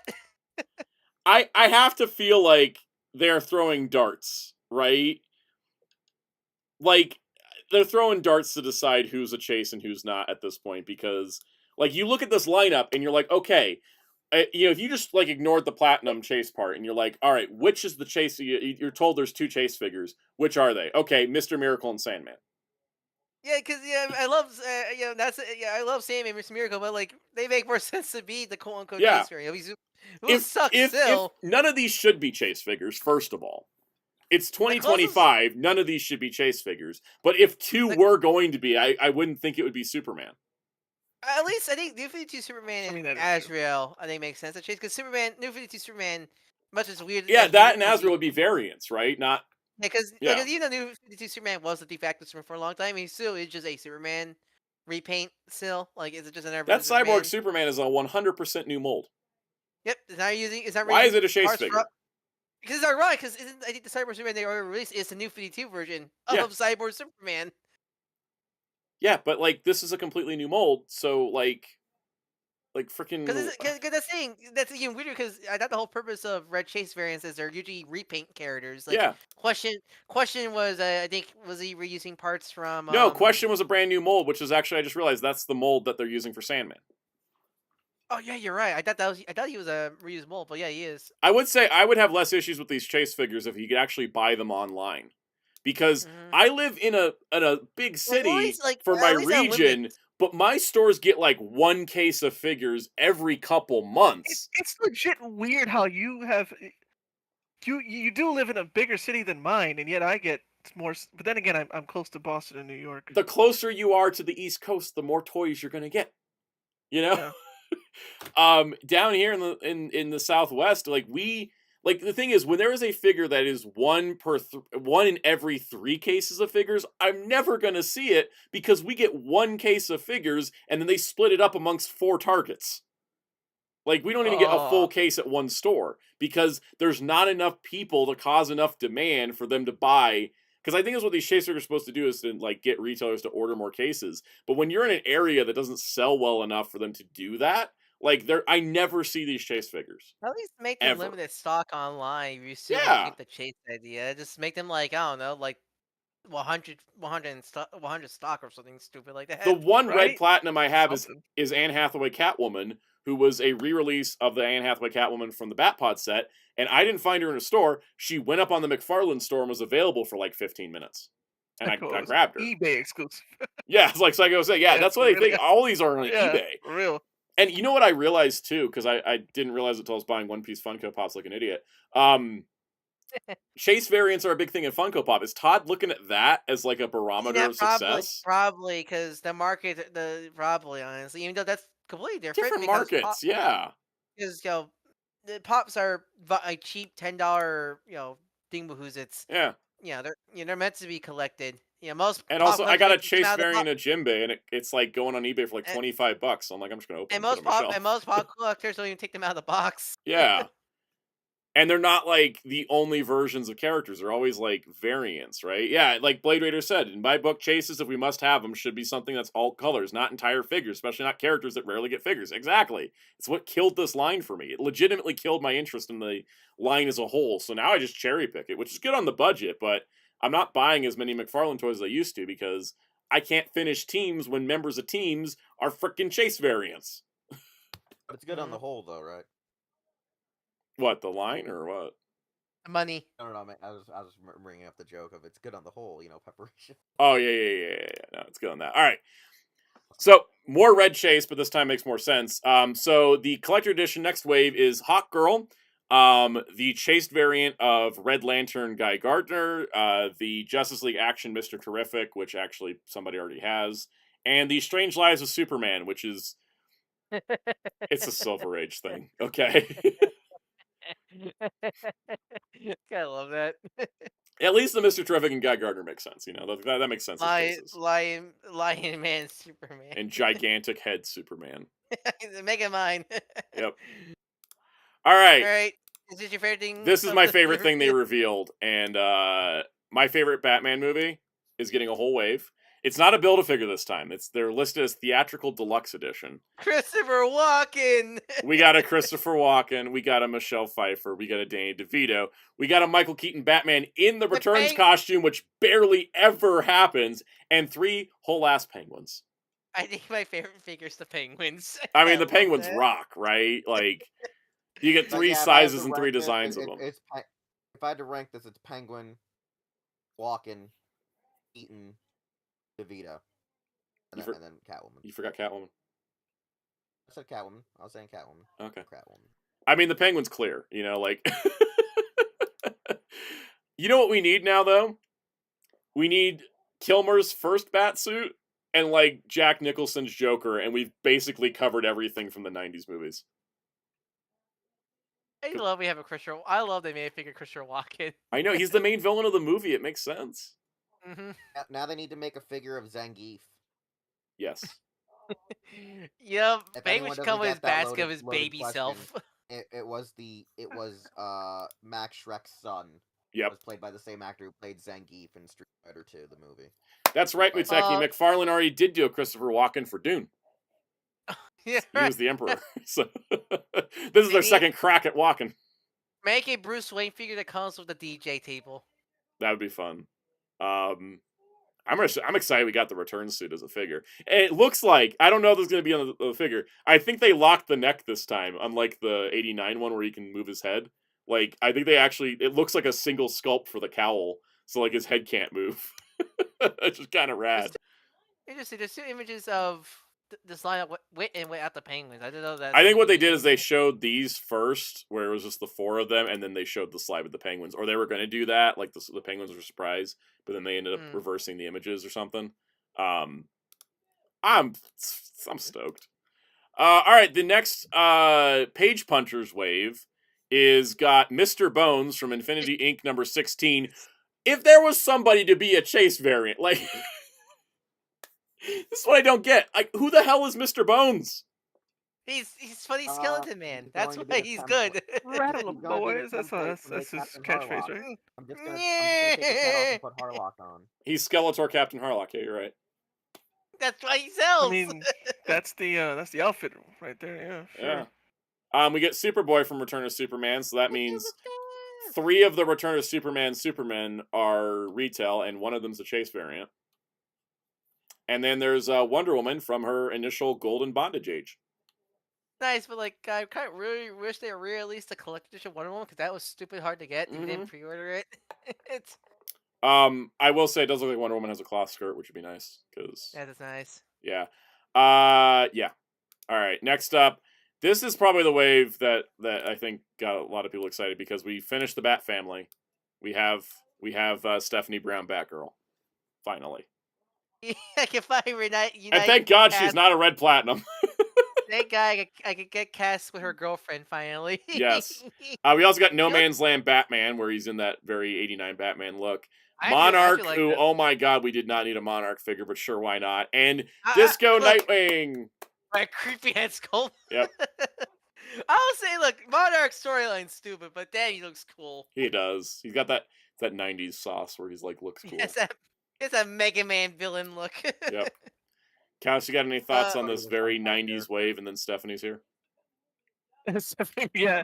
I mean, I kind of want. Wait, who is that on the right? I have a Disco Wing. Yeah, I want Disco Wing. I do Disco too. Nightwing. It's kind of fun. They made the 90s one, which was like kind of his refined one, but like this one's got the popped collar and everything. I don't like it, but also the smile he's giving. I don't know. It's like Let's see how it looks on the final figure, right? Yeah. I can't believe because they love killing him. During Nightfall. What? Night End. They already made the Nightfall Nightwing. Okay, I wasn't sure. With the ponytail and the no high collar, but still a similar chest design. The pre new Batman Adventures look, because that new Batman Adventures what gave him the black with the blue. All right, the next Build-A-Figure wave for Batman the Animated Series at Target will be classic colored Batman, which is kind of like the toy color version. Gray Ghost, Ra's al Ghul, Killer Croc, and they build Jonah Hex. And once again, Jonah Hex is the newest figure. The Build-A-Figures are always new, and yeah. So fresh, yeah. It's one of those like you're good for new kind of like fresh shape for old collectors. I might get Gray Ghost though. I skipped on the first time. You want Adam West? I want Adam West. All right. For some reason, is that Ra's al Ghul? Like, is that cape like gloss or is that plastic? Plastic. It holds him up though. You don't have to worry about him having standing problems. Free tripod. Yep, free tripod. It does come off though, so you can have him posed with like the sword and stuff. All right. Hey! Remember your problem with Red Chase exclusive, and then you look at this, and you see that golden logo up there. Why is an entire wave of this line McFarlane Toys exclusive? Does that mean that the line's dead? Because I think the line's dead. Yes. Well, here's the thing. Whereas more of Like, how come these guys can be McFarlane exclusive, not the Red Chase guys? Exactly. Like, why? All right, Animal Man, Cyborg, Deadman, Nightwing. It's nice they made Cyborg, considering he's one of the rarest figures of the original line. I think one of the mistakes they made with this line is that it's made entirely for people that have the old figures. They never remade, like, the iconic characters in this line, like original classic Wonder Woman or Martian Manhunter or Dr. Fate.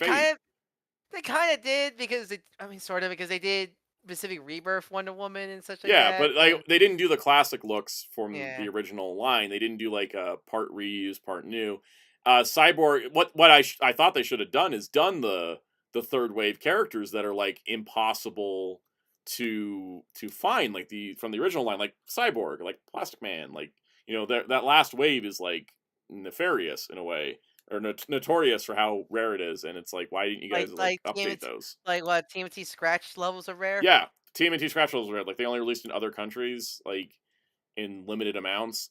That would have been a great way to do this line, I think. But instead they're like, let's make the Batman who laughs, and it's like, okay, but like, it's nice, but like the line was weird, but it wouldn't surprise me if it's going to McFarlane Toy Store for this wave because they already had him in the works and retailers just dropped it. Because I don't see these things don't sell. I always see them on clearance. I always buy them on clearance too, but I only see them on clearance. So old people. Yeah. The Super Friends lineup that we saw at Toy Fair, where it is double confirming that Riddler is a Chase figure for some stupid reason. But I love the bubble suit reused from the Batman 66. Like it Yeah. says the bubble outline for the pals and biffs. Yep, they haven't had pals and biffs in like years, but yet they've kept that consistent bubble. Yep. Yep. Statue.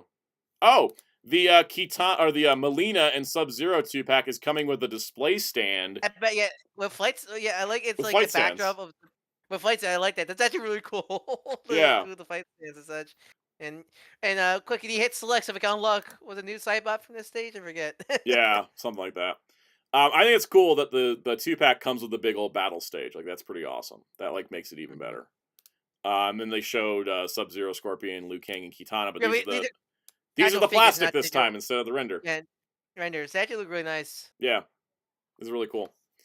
All right. I think Luke Kang's for using like the Blue Beetle buck, like basic buck torso, because I recognize those puck muscle details. Yeah, I think he is. I know his pants, I think, came from the Mortal Kombat 11 one. Yeah. All right. There's some more statues. That famous. I'm surprised this wasn't the first statue made for the line. I think Todd wanted to make sure he didn't make it look like it was all about himself. Yeah. This is a good lineup though. We got Spider-Man, Black Panther Thing, Beast, who's a frickin' red Chase, and Carnage.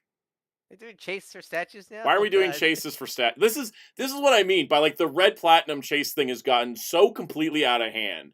Why is a statue a Chase figure? I mean, look at the next one. Iron Man's a Chase. So it's Iron Man. Yeah, why the hell is like Iron Man a Chase? But hey, that's a cool Punisher.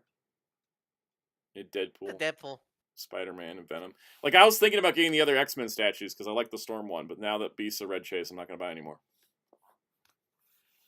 Unless it's a Storm. It's a Storm.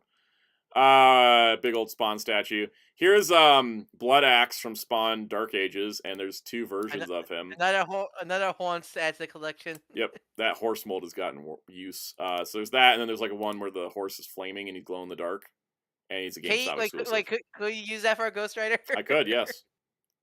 Tempting. And then a look at all 4 TMNT. They look nice. I don't think they're still final because I think they're still. I can see joints in some of them, but I think they're still kind of. Yeah, it still says product not final, subject to change and all that. So. But they look really nice because I think the McFarlaneization look works a lot with the turtles. I think because especially with the IDW designs. Yeah, because I think the texture here works because remember those like Playmates remaster figures, the old figures where they look like they're covered in hives. Yes. I think these work better because I think I get it that like turtles do have like that bumpy texture, but just kind of looks uncanny a little bit. Like I think the scaly texture works a lot more with such a these turtle design. Yeah, because it kind of looked like they had bad acne on the Playmates remastered. Yeah, they look like they're covered in hives and such. Also, like I mean, it's kind of hard to tell the colors 100% because it's from a photo of a screen. Yep. But I kind of like the comparing to the best action ones. I like the colors a bit more in these. I like how more vibrant they are because I feel like the statue ones look like kind of sick. They look a little pale and such like that. I want to make a joke, but I'm afraid that joke will come true, so I'm not going to say it. Oh, what?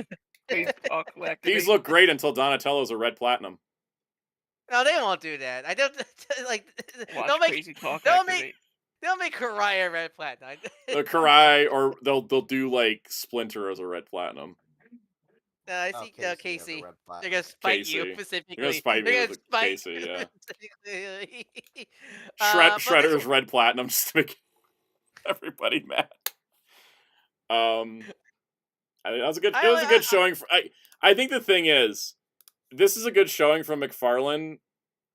If you ignore all the red platinum chase stickers, because my god, that was 1, 2, 3, 4, 5, 6, 7, 8 things out of this were red platinum. Like, this is insane. Like, legitimately, I don't get, like, why. I don't get why. I just don't get why, you know? I just don't get it. I don't... Who benefits from this, really? Like... He does. I don't think he does. I don't know how... Like, maybe he benefits it from the short term, because, like, stores are ordering more and stuff, but, like...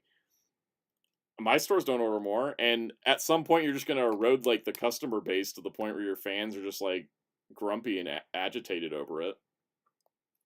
Which includes me. Those turtles a lot. Those turtles are great. It's good to have finally good IEW turtles. Yeah. I'm going to wait till somebody reviews them, though, before I buy them, because I'm not going to take the guinea pig plunge again. They're going to be good. Unlike the best action ones. Yeah. I have more faith. I have way more faith in McFarlane than I do Loyal Subjects. The Loyal Subjects line, like, those first 4 turtles and Shredder were so rough. I didn't want to buy Jenica and Rat King and Aloplex. I never found Jenica. Oh, I did. I have Aloplex and Rat King. They're not bad, but they. Yeah, but then when I heard that Loyal Subjects isn't even continuing, I was like, well, I'm glad I didn't buy them then. Yeah, same. Oh, my super chat from Nerdy Text Accountant. Hello, I started watching Ultraman Arc and had commercials for Blu-rays for the Ultraman and Ultraman 80. Do you get Blu-rays in the US?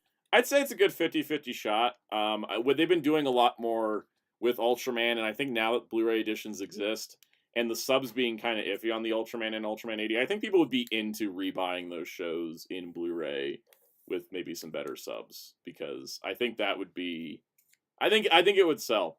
I think it would sell if they did it. So I would say there's a chance they'll do it. Of course, nothing's confirmed yet, but I think they might, because I think people would be into that. Especially with the anniversaries rolling around for both of those right now. Mm-hmm. All right, now we're going to check Big Bad Toy Store and see if anything was announced while we were streaming. Oh. That has happened a few times. That's happened a lot. Oh, there's that new tick. There's that new tick they're releasing. Oh, yeah, I forgot about that. I'll pull that up in a moment. Lacus Klein is $130 for the US release. Yeah. GP Bandai item in the... Oh, the Yidra statues? Pre-order or net? So... Big Bad Workshop, I'll just turn the McFarlane tag off. Big Bad Workshop has a 1/12 scale tick coming out for $40, and he looks beautiful. Isn't he beautiful? What about that Cutie Honey stuff I told you about that I didn't know you didn't know about? Oh yeah, there was like Cutie Honey news for like a project where they're doing like promo videos and model kits. It's a new Cutie Honey design. It's the same designer did Pyra and Mifra. Other than main Xenoblade 2 and 3 hair designer. And a manga, yeah. So Wheels was like, "Oh, what do you think of the new Cutie Honey stuff?" And I'm like, "I don't. What new Cutie Honey stuff?" He's like, "You didn't know?" I'm like, "Well, nobody told me." So. And then I sent him, and then I bombarded him with all of the news updates about the model kits, the manga, the Gravure models who've been hired to promote the line and do like skits to promote the manga for the commercials and stuff in Japan. Falcon, I think the reason why he's 40 is because it's a small company. They're releasing it only through Big Bad, so it's probably a smaller production. Yeah, no, it's like who does the Santa figures again? It's like that, yeah. I have the Cutie Honey manga. I know. I just did not know about the news because nobody told me about it, and I don't get most of my news from I get most of it from people sending it to me. So if people don't send it to me. Yeah, same. I Yeah. thought I sent the kitty honey thing on your Discord once. Might have I been, but thought. if the I will be honest, I kind of try to tend to look through the Discord server, but if there's like more than 20 messages, I just click to the bottom to mark them as read and I move on. Okay. Soundout, you're supposed to monitor your goddamn server. I know, but I know you guys got it too. Like, you know what I mean? Like, Soundout, come on, man. Wait, What we the got your hell? server? What are you talking about? yeah, you guys tell me when stuff happens. Soundout, what if you know how busy I am. I know, and I mean, I look and see, but like there was like I think there was one time the Transformers chat had like 73 unread messages, and I was just like, I'm just gonna assume everything's fine, you know? Like I skimmed it. I skimmed it. You can't do that. Kid Dash say something happened. We don't pay attention. You can't do that. What is actual problems? Like, just imagine you say everything's fine, and then like literally like just like no, seriously, you can't do that. Explosions. Okay. I will look at every message now then. No, seriously. Look, the reason why I monitor so much because I'm worried things go badly happen. Things have been fine. I'm not. This is fine. Like the thing is, I'm always looking at it, and the only time is like usually like the only times I do that is when it's like, it's usually like when they just the chat's so blown up. I do have this issue sometimes too when I'm reading it and then it scrolls all the way to the bottom by automatic because someone sends a new message. Have you guys ever seen that on Discord?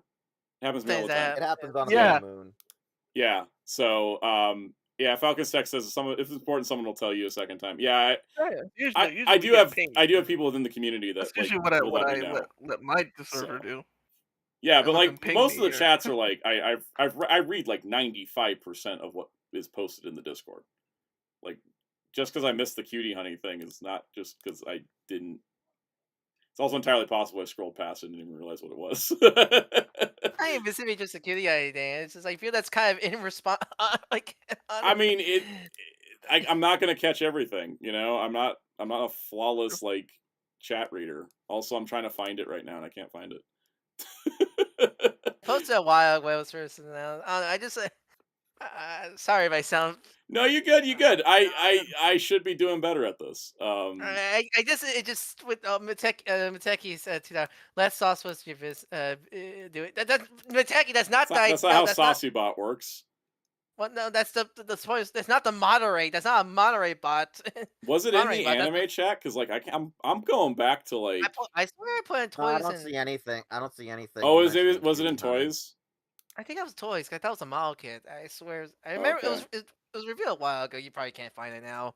Yeah, because I know this morning I was like I saw all the posts because everybody was talking about like Marvel Legends Maximum series, and I was like, I'm gonna skim through this and see if there's like I just did a search for cutie honey, and I don't see anything about the models. I just see people showing their home. Japanese, that's the thing. It may be just because it came through as a link and nobody talked about it. Maybe. I'm gonna keep searching. I'm gonna find the answer to this. Do my due diligence here. Sorry. You're good. You're good. No problem. I guess because of certain Wait, we missed a McFarlane thing. Oh my god, we missed a McFarlane thing. It's the one where Mirror Master's a Chase variant. Oh yeah, wait, how did we miss that one? It wasn't in the Toy Art gallery. Oh really? Toy Arc failed us. Let me pull this back up.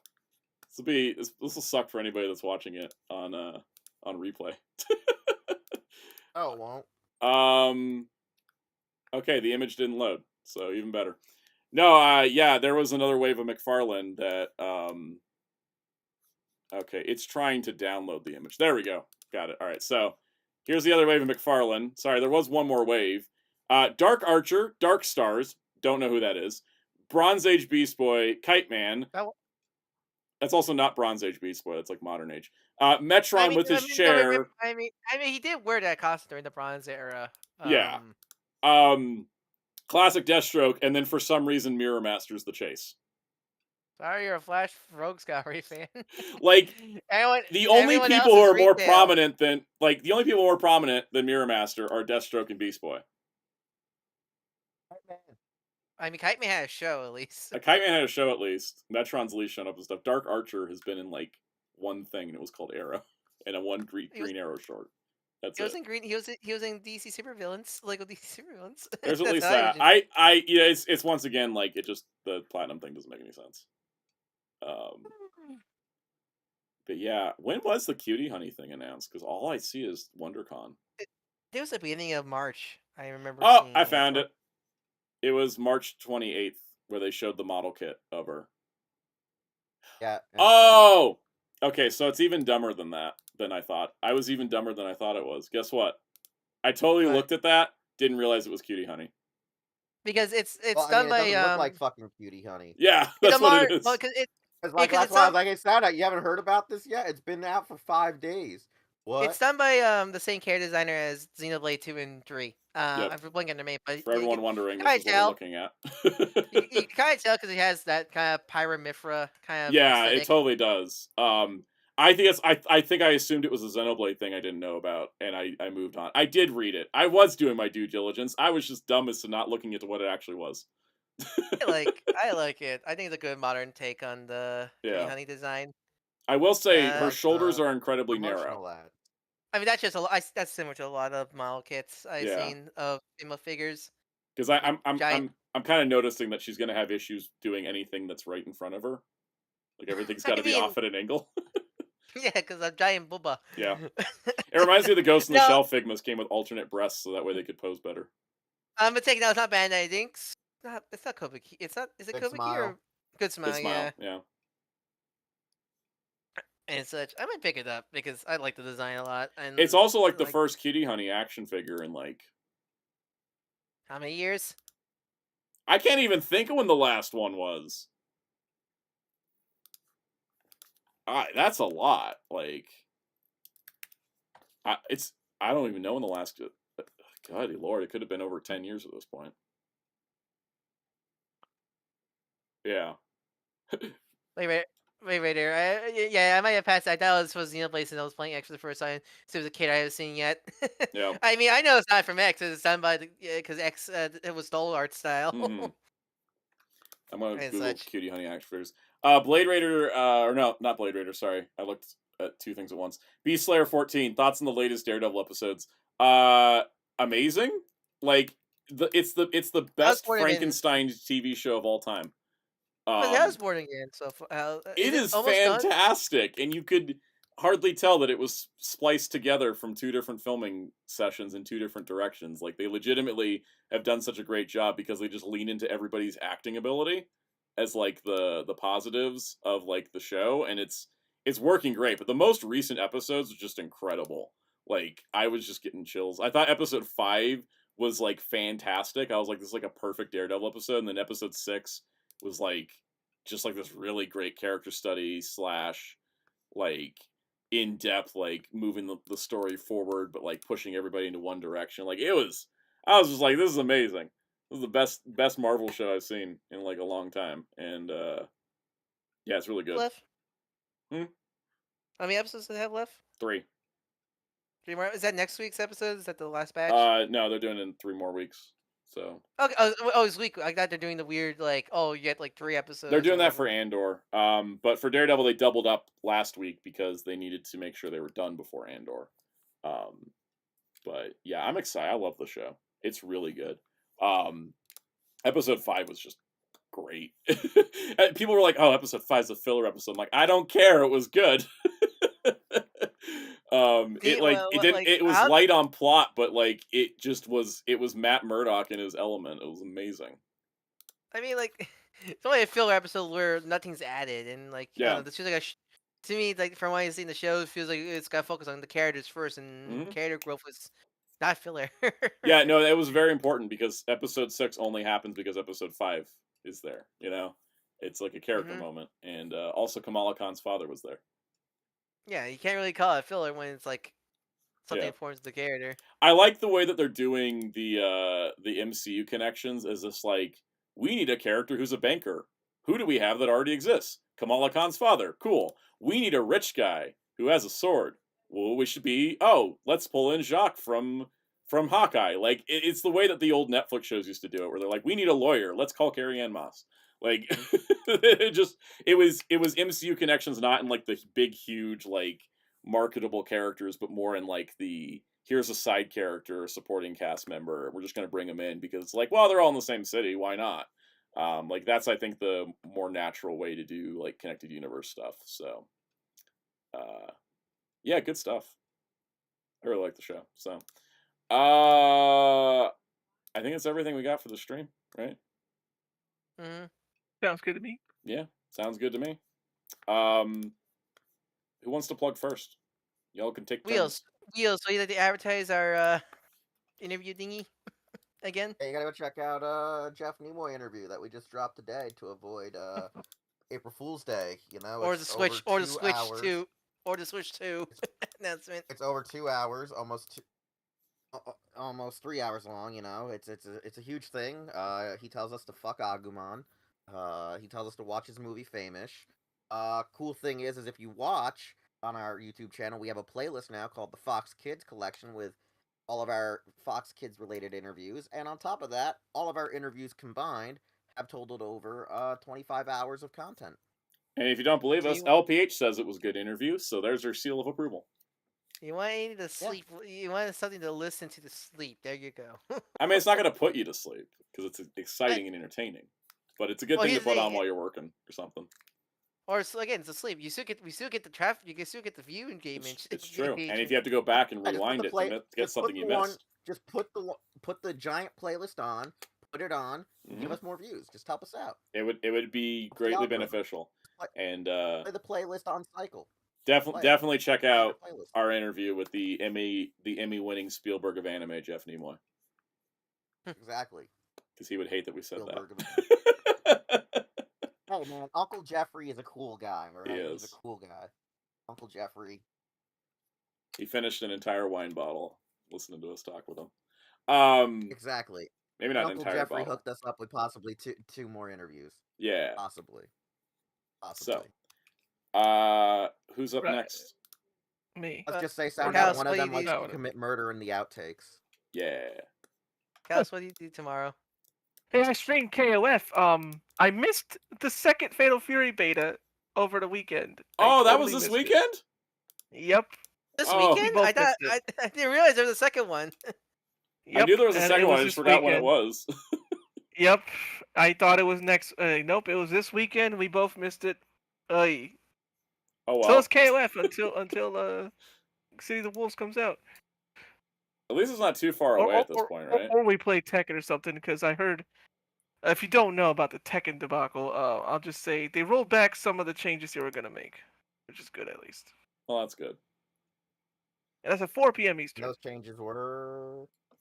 Well, the changes were, if you wanted to TLDR, is they were gonna make defense basically non-existent. Even if you blocked or properly, you'd still take damage. And people were like, "Why do that?" And they changed it back. That's good. Sounds good, yeah. Like, imagine playing good defense and being punished for it. Yeah. Ryan, tell people what you do, and your links are in the description. So follow me at Darkhouse53 on YouTube and Blue Sky. Do our commercial like the one you see is very channel. You want any? Feel free to DM me in your Blue Sky or Sound Disco Protocol. Yep. Link in the description below. All right, cool. We're exhausted. It's been 3 hours. Enjoy everything, everybody. Have a good week, and we'll see you next time.